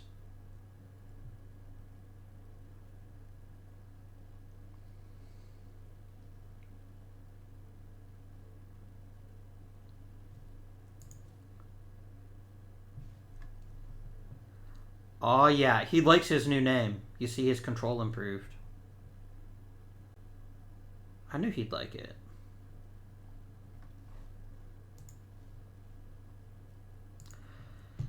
Ivan Nieves has really impressed me. He is very much would be in the conversation for second base next season if... Like, I'm going to show you how much I'm not playing the next season. I'm going to skip the draft. And y'all know how much I love the draft. But I don't see a point in... Because I'm not going to get anyone that's going to help me this season.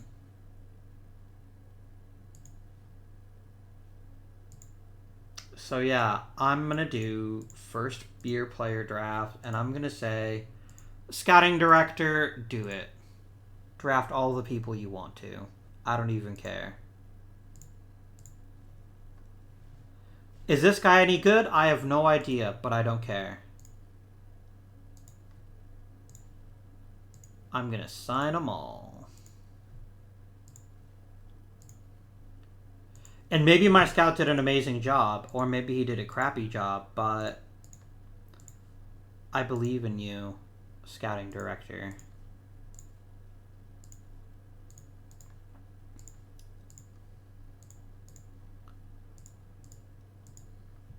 All right, let's take a look at some things here. Number one, this rotation is decent but not great. I think the real issue's been that Danny Moreno hasn't been healthy. I think that's one of the reasons why we don't look as dominant as we've been in the past. Our defense isn't great. Who is the problem? Why is it David Tagg?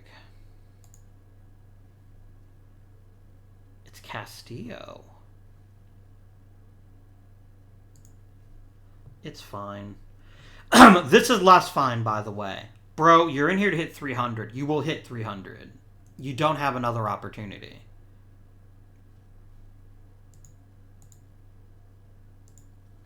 Oh, no, you know what? I did put him lower in the lineup, didn't I?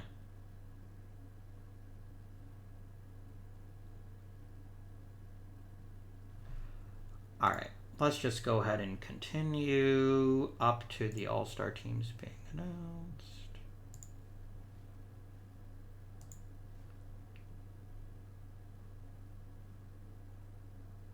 What the what? Oh, he's the guy I drafted. Okay. Okay, that needs to fucking stop, game. Stop injuring Danny Moreno. You can injure anyone else you like, but not Danny Moreno. Shit.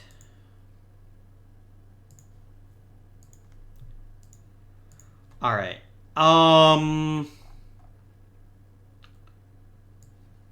Gonzalez, your next man up there.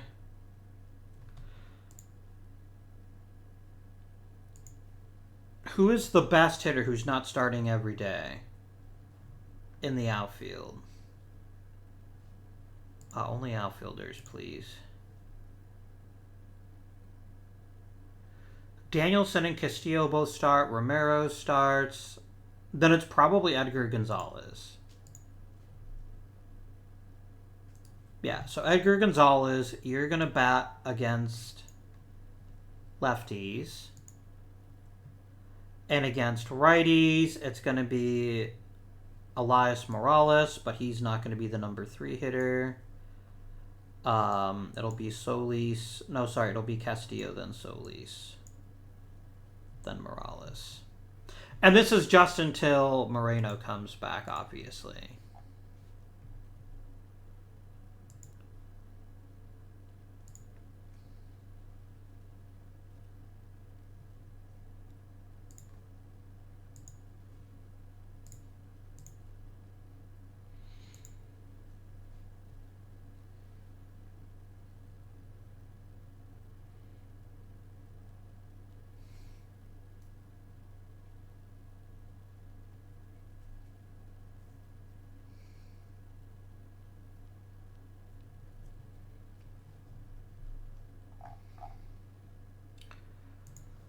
Who made the All-Star team? Pinheira made it. I guess that's nice. Gould made his first All-Star team.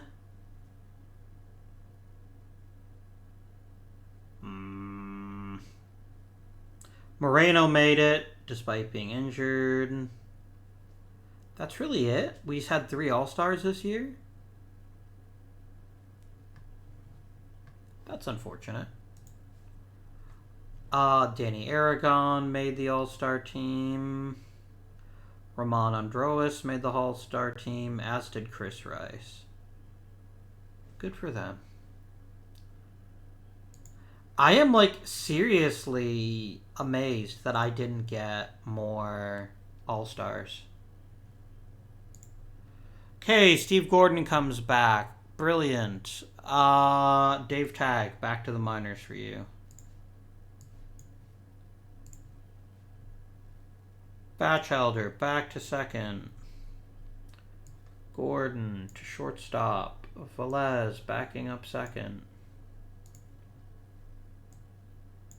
Batchelder to second. Gordon to shortstop.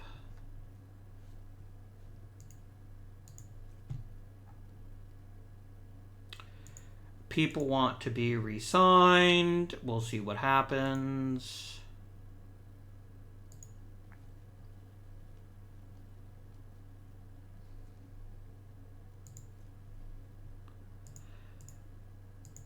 I don't even care about losing all these different coaches because it doesn't matter.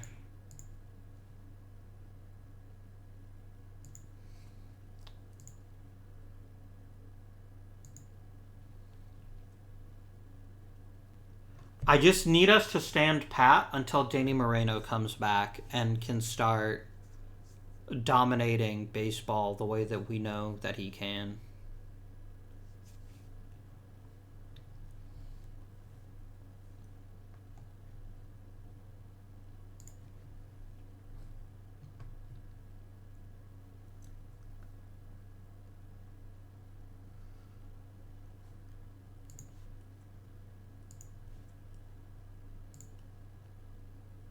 I'm not going to bother with international free agents. We are going to go up to the trading deadline, though. And we're going to think about what we can acquire. Oh, thank gosh. Okay. Oh,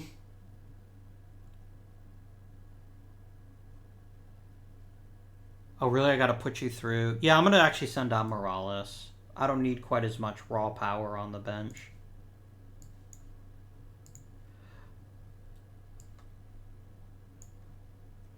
There we go.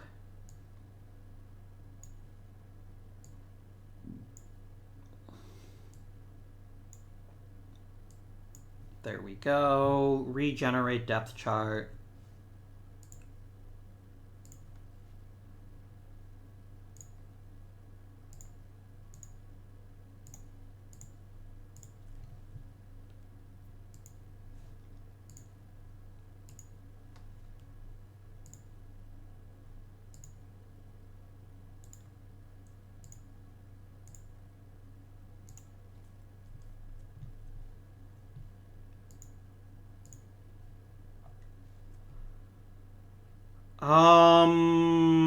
No, I don't need a closer. If anything, I need a starter.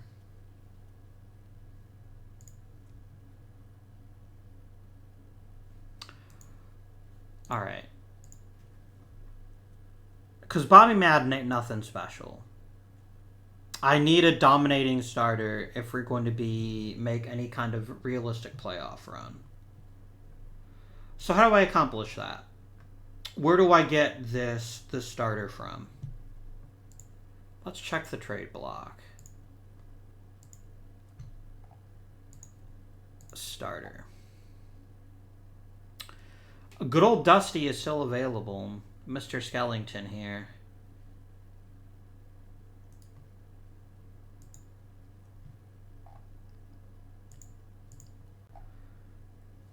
But if I remember right, your issue has always been giving up home runs, which is not going to get any easier here.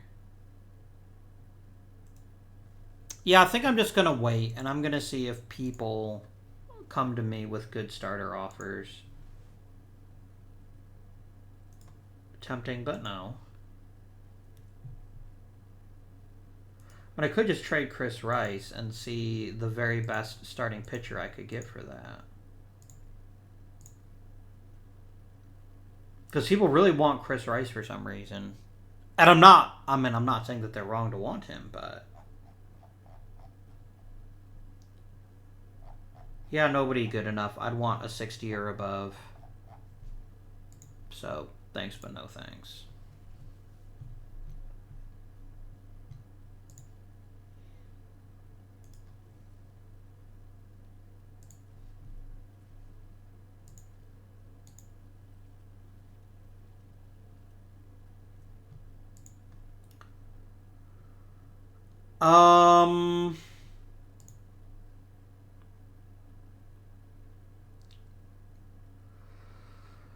Probably... No, you could replace Madden, actually.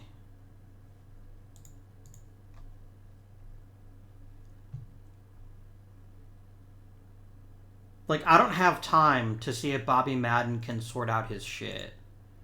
Can Madden go to the minors?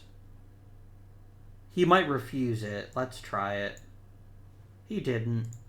Yeah, I have no desire to keep him on the roster. And I know Morero's not proven, but there's nothing that says he might not be able to handle it.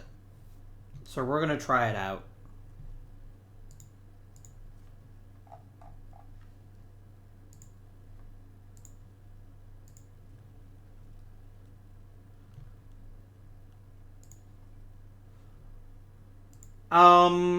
Actually, the best choice would be to take a really great starter and use it to replace Lyles or Romero. Probably Romero.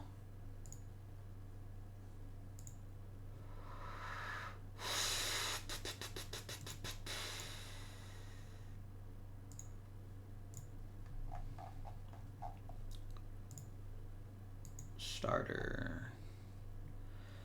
Like, Dusty is probably the best choice of the pitchers available to me.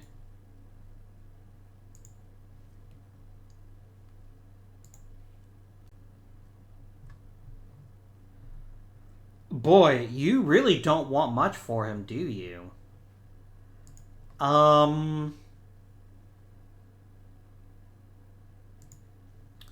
You can't have Kyle Lyles. He is my friend. But you can have TJ Malone. Sure, you want a couple of prospects that I'll never play with? That sounds great. I'm going to try to get you to eat some of his salary, though.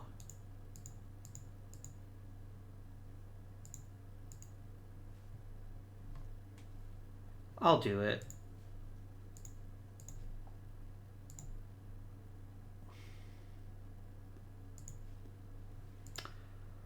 I just want the best possible pitching staff to give us a chance to make the playoffs and beyond. And I think Dusty Skellington here offers that.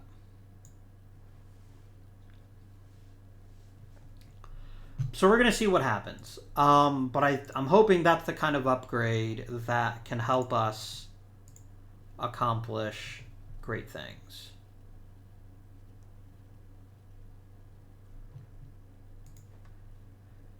Campos, just stop. Just retire. I mean, I hate to say that to anybody, but it's true. No.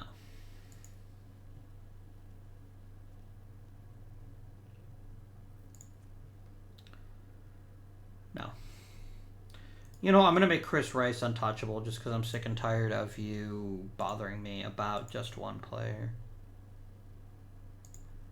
Like, I don't care. I'm sending you right back to the minors. You know what? You can rehab, and maybe I'll call you up when rosters expand. But I have no desire whatsoever to keep you.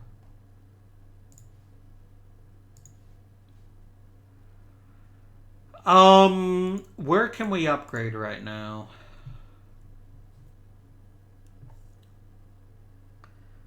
All right, Ben Danielson, you're holding the team back.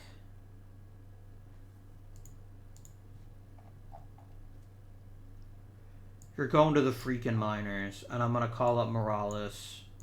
And my new DH here, first I'm going to bump Romero up to 5th. My new DH is going to be Edgar Gonzalez.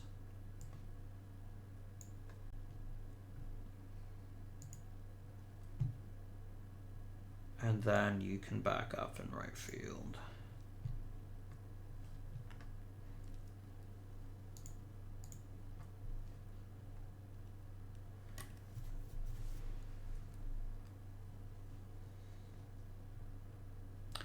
I'm only 9th in runs scored. I mean, I know I'm not hitting home runs at the same rate I've done in the past, but as long as people are getting on base, we should be scoring. That is very disappointing to me. And look, I know part of it is that we have Manny Castillo and Steve Gordon, neither of whom hit home runs. And Angel Castillo is also looking like, frankly, a bit of a bust.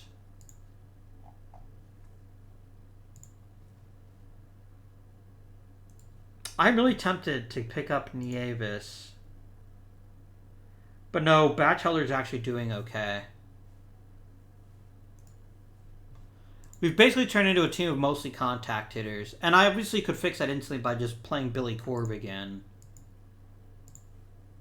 Because I bet if I go batting, stats, all batters, and if I look at home runs, I bet he's still near the top. He's hitting 16 homers, and then Elias Morales is also hitting quite a few.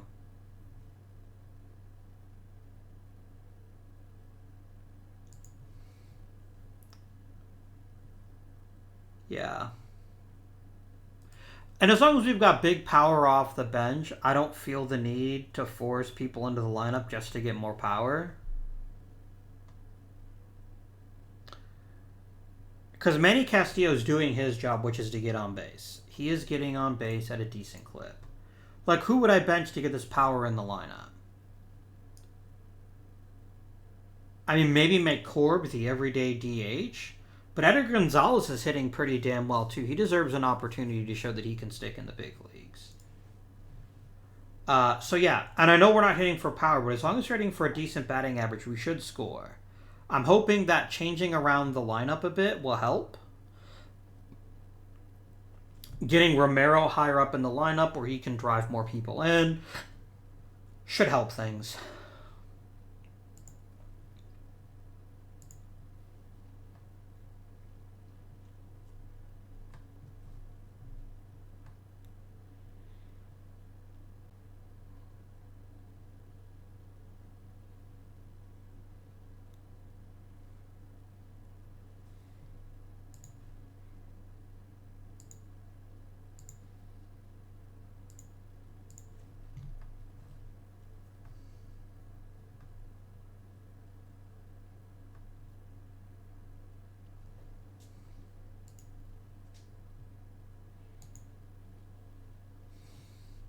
And just to make it clear, the reason that I'm benching so many people and sending them to the minors isn't because I don't think they're good. It's because this is the last season, and I want to pull out all the stops and increase our chances of making the playoffs and then having a deep run into the playoffs.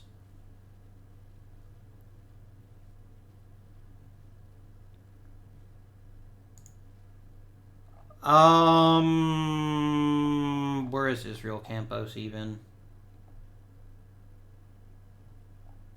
Where is Israel Campos? Is he hurt again? No. He's just basically garbage at this point. Go ahead and designate him for assignment. Like, if somebody claims him, I don't actually care all that much.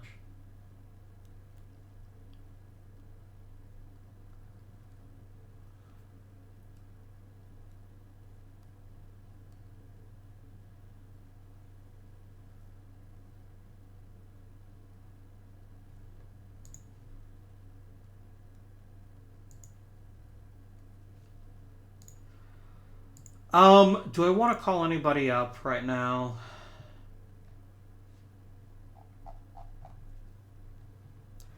Maybe tag. But also maybe not. Like, right now, there's nobody in the minors that I feel desperately needs to come up to the majors right now.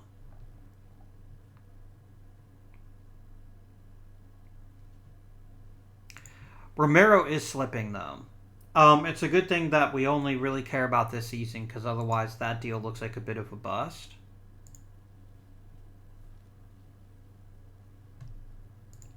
You can happily go back to AAA. You're wrecked, Campos.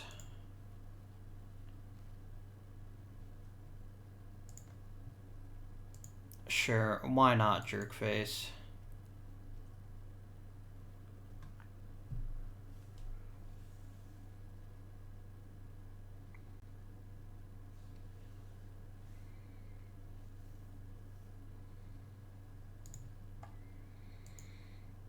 We got the AL East. We have more people saying they want to come back. And come back you shall. If I played another season, which I'm not gonna.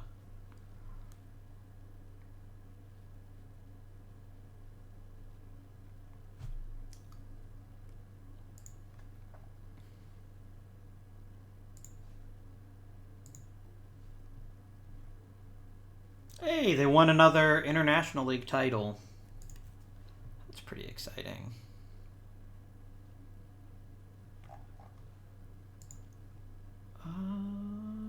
Boop.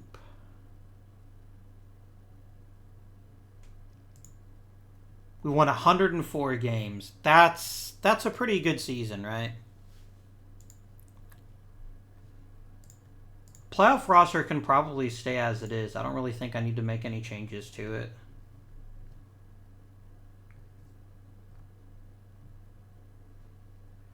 The one thing I will do is I'm going to go ahead and pull Lyles out of the rotation.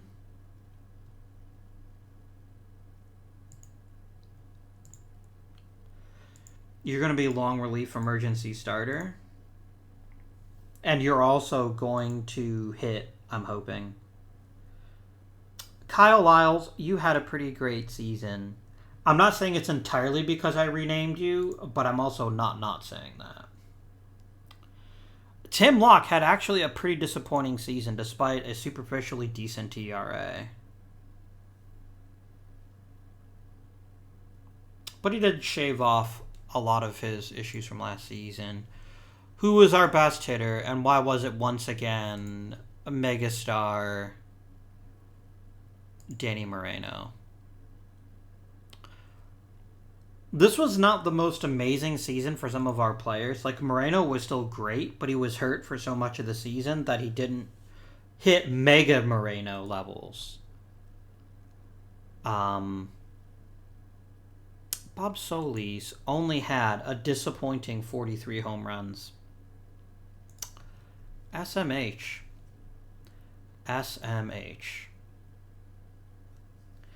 Yeah, we got really good contributions from most of the team, but nobody was like a superstar this year either. In Moreno's case, purely because he got injured. I think that's the only reason Moreno wasn't a megastar. But everyone else was like incredibly solid. They did everything we asked of them. They contributed to the team's success. Even on Hell Castillo bounced back a bit.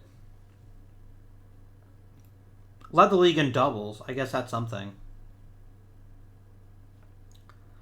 So maybe this team being extremely well-rounded is going to be the key to us actually having a chance to go deep in the playoffs.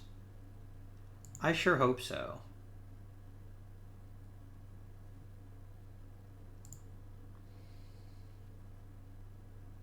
I certainly, good cause. I don't want a guy named Jason Crumpler in the playoffs. Haha, Yankees.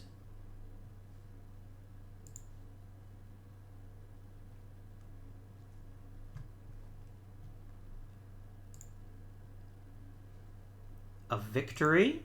Nice to see. Okay. Stop interrupting me because people decide to retire. Oh shit, the White Sox lit up Buenostro.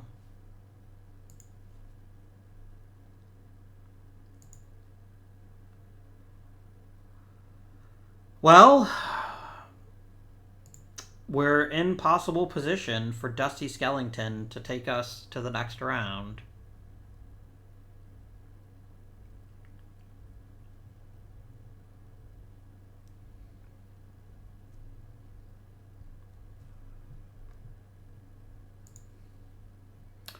Damn it, Dusty. The White Sox were not a better offense than us. Why do they keep lighting us up? I am very unhappy about that, and I want you to play better. Fucking goddamn White Sox. This is bullshit. You are not a better team than we were. You should not have even come close to beating us. But because, let me guess, my team decided that hitting was optional in the playoffs. Look at this garbage. Look at this garbage. It's ridiculous. And it's not like they did anything better than we did. They just had Johnny Camacho get really hot in the playoffs, who, to be frank, was barely replacement level. This is luck. That is why we lost, and I find it incredibly frustrating that we lost, knowing this was our last season. I think it's bullshit, frankly, that the White Sox won this series, but there's really nothing you can do about it. There just isn't anything you can do. If the baseball gods decide you're not getting deeper in the playoffs, you're not getting deeper in the playoffs. And let's be realistic here. The big reason this happened is because of our starters. Our starters fucked up. Like, let's review this. 6 runs. That's not good. Buenostro was no bueno. Tim Locke had a great game. Sam Cooper did okay. But I guess it's maybe the most fitting tribute to Hall of Famer Jack Leiter, and that the reason we lost is because we didn't have Jack Leiter. We didn't have that one dominant starter who could come out and say, I don't care how hot you all are, you are not hitting anymore. And that's what did it. We didn't have... And Dusty Skellington melted down. I suppose that's something that we should have expected. But yeah. I'm kind of salty that we got bumped out so easily. Like, it took extra innings to even make it to 5 games. And under no circumstances are the White Sox the better team. They got a ridiculous performance from a player who played poorly during the regular season. That's why they won the World Series.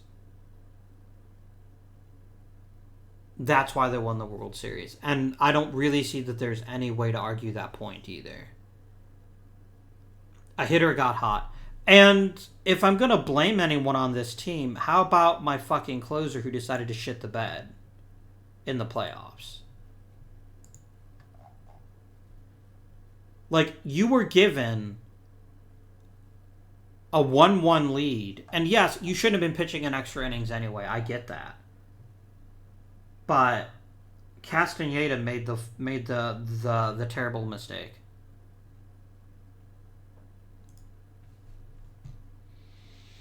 Not happy, but nothing I can do. We're still going to go ahead and see if we get any awards this year, which we might. This is just one of those playoffs, man. The baseball gods decided it was Chicago's time to win another World Series. I'm not even mad. I did the very best possible job I could have done.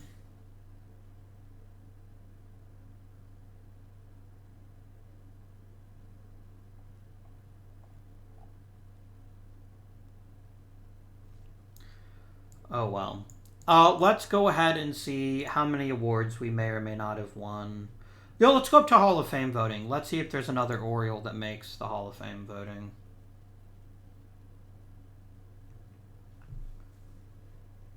Like, I'm so comfortable with what we accomplished.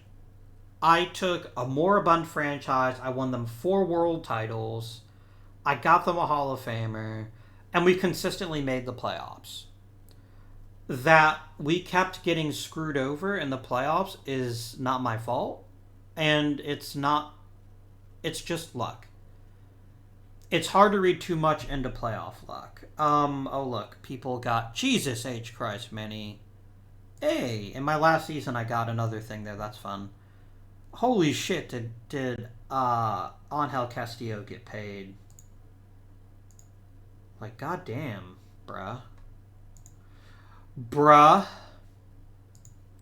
I just want to see if anyone else interesting makes the Hall of Fame, and then that'll be where we end the episode. CJ Abrams, no. Yordan Alvarez, God, yes. He had almost 900 home runs. That's redonkulous. Like, so redonkulous.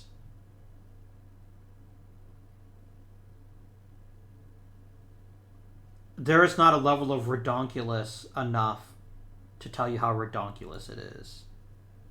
We'll just leave it at that.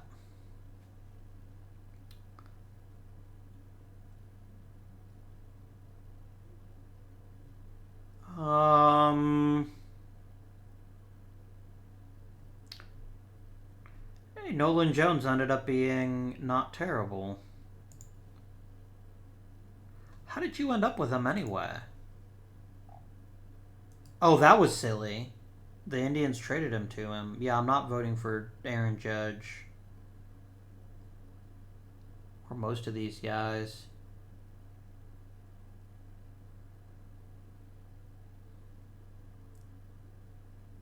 Nope.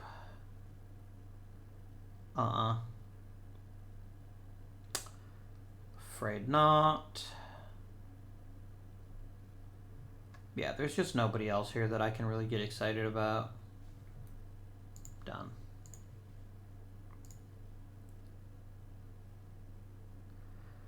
I don't even care if I lose like half my team in the Rule 5. I just want to see who makes the Hall of Fame. And then we will end the episode there. I really don't care. In fact, where's Do Not Disturb? Here it is. Boom.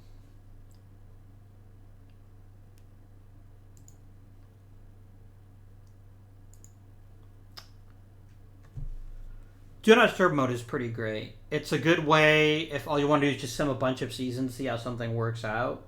It's pretty good. I could turn off autosave and make this go even faster, but it's whatever.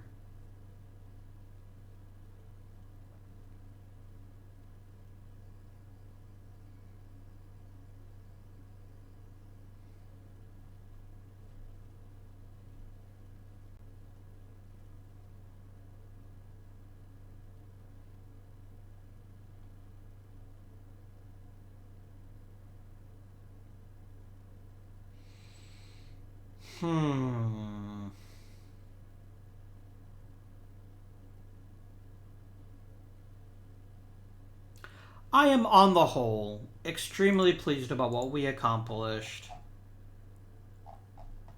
with the Baltimore Orioles. Hey, I signed a bunch of random people. That's fun.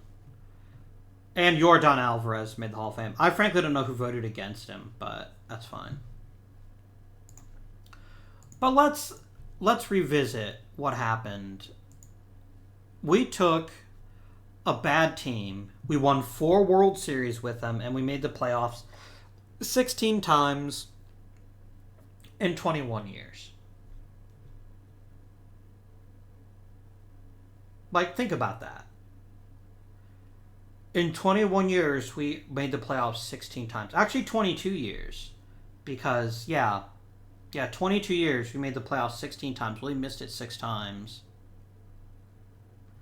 And 3 of those were at the beginning of this rebuild. What have we done to the Orioles as a franchise?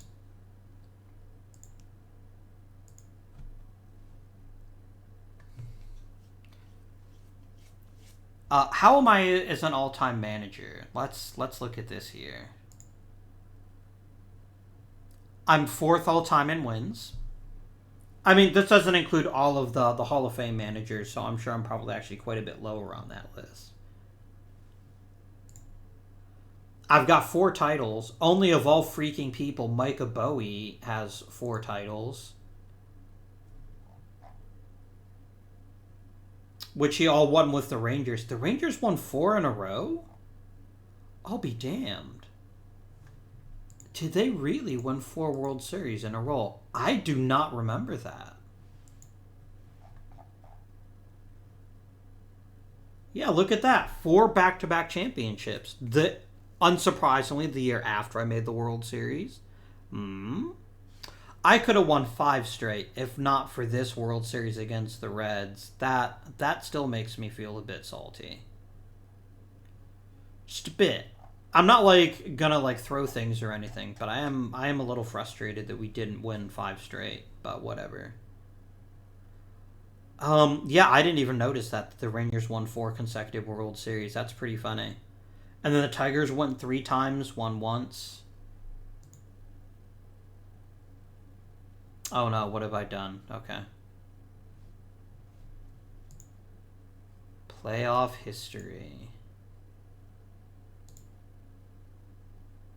What happened the year that the Reds won?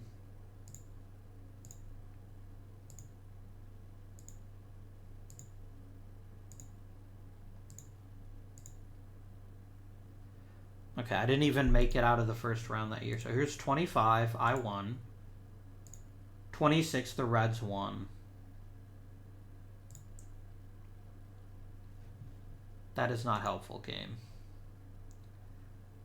I want to see the series.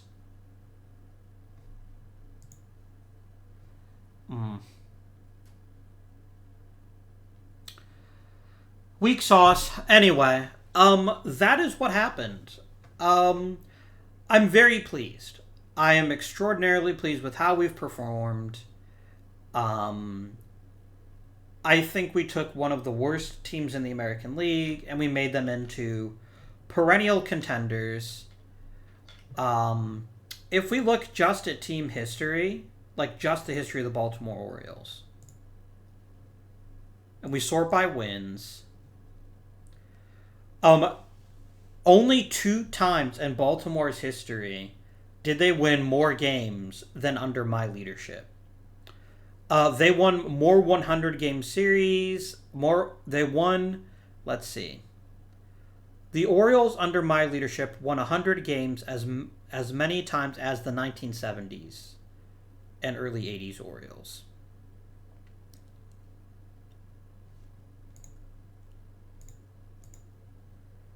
Which is pretty outstanding, right? The all-time batters in Baltimore history. We have Danny Moreno. We have Daniel Cabrera.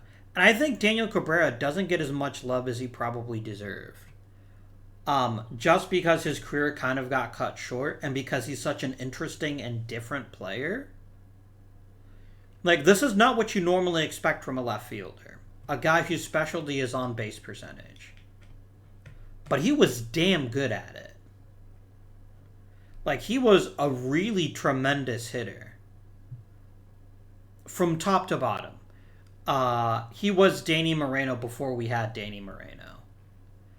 And I think he's got a decent chance at possibly making the World Series, making the Hall of Fame. I'm not saying it's guaranteed by any stretch of the imagination. It would probably be a long and winding road. But he might have a shot at that. Who's to say? I think Danny Moreno is basically a borderline shoe-in right now. Borderline. Like, the guy's going to hit 2,000 hits and 400 homers within 2 seasons. He does everything so well. I think he's a Hall of Famer. I truly believe that. Adley Rushman, definitely a borderline Hall of Famer. Bob Solis, I'm not sure. The man hits home runs, but that's his entire skill set. That's not true. He's also a pretty good contact hitter. But, yeah, I don't know. I mean, he is twice on the single-season home run list. Ryan Mountcastle. Somebody mentioned him on the comments of a video. Ryan Mountcastle is not a Hall of Famer by any stretch of the imagination. But he was so consistently good.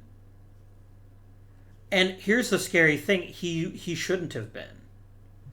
If you remember me complaining about Vic Sayer in the other series, which is why we gave up on him eventually, he was the anti-Vic Sayer.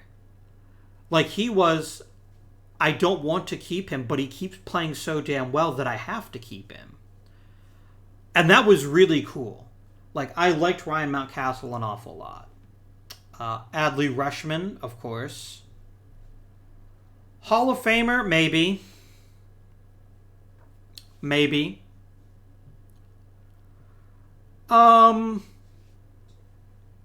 I think as long as they give him his appropriate due, the fact that he was a catcher, that I think he is a Hall of Famer.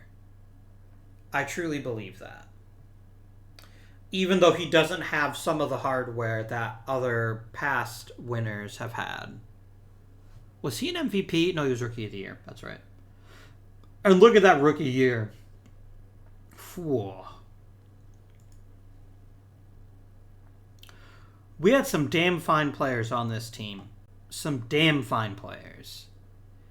And I am not at all unhappy. I wish we'd had more success. I wish we'd won more World Series.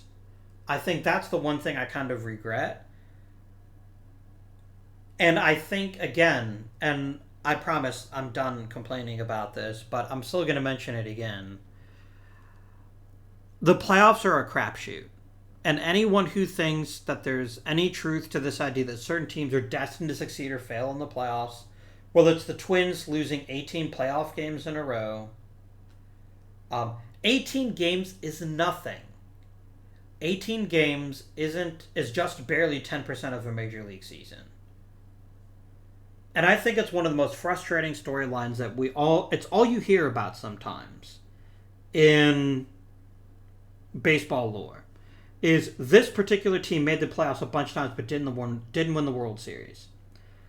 I'm not just saying that because of the 90s Cleveland Indians, who were one of the better offensive teams in Major League history with several Hall of Famers, or they should have. And they didn't win the World Series. Are they a failure? Of course they're not.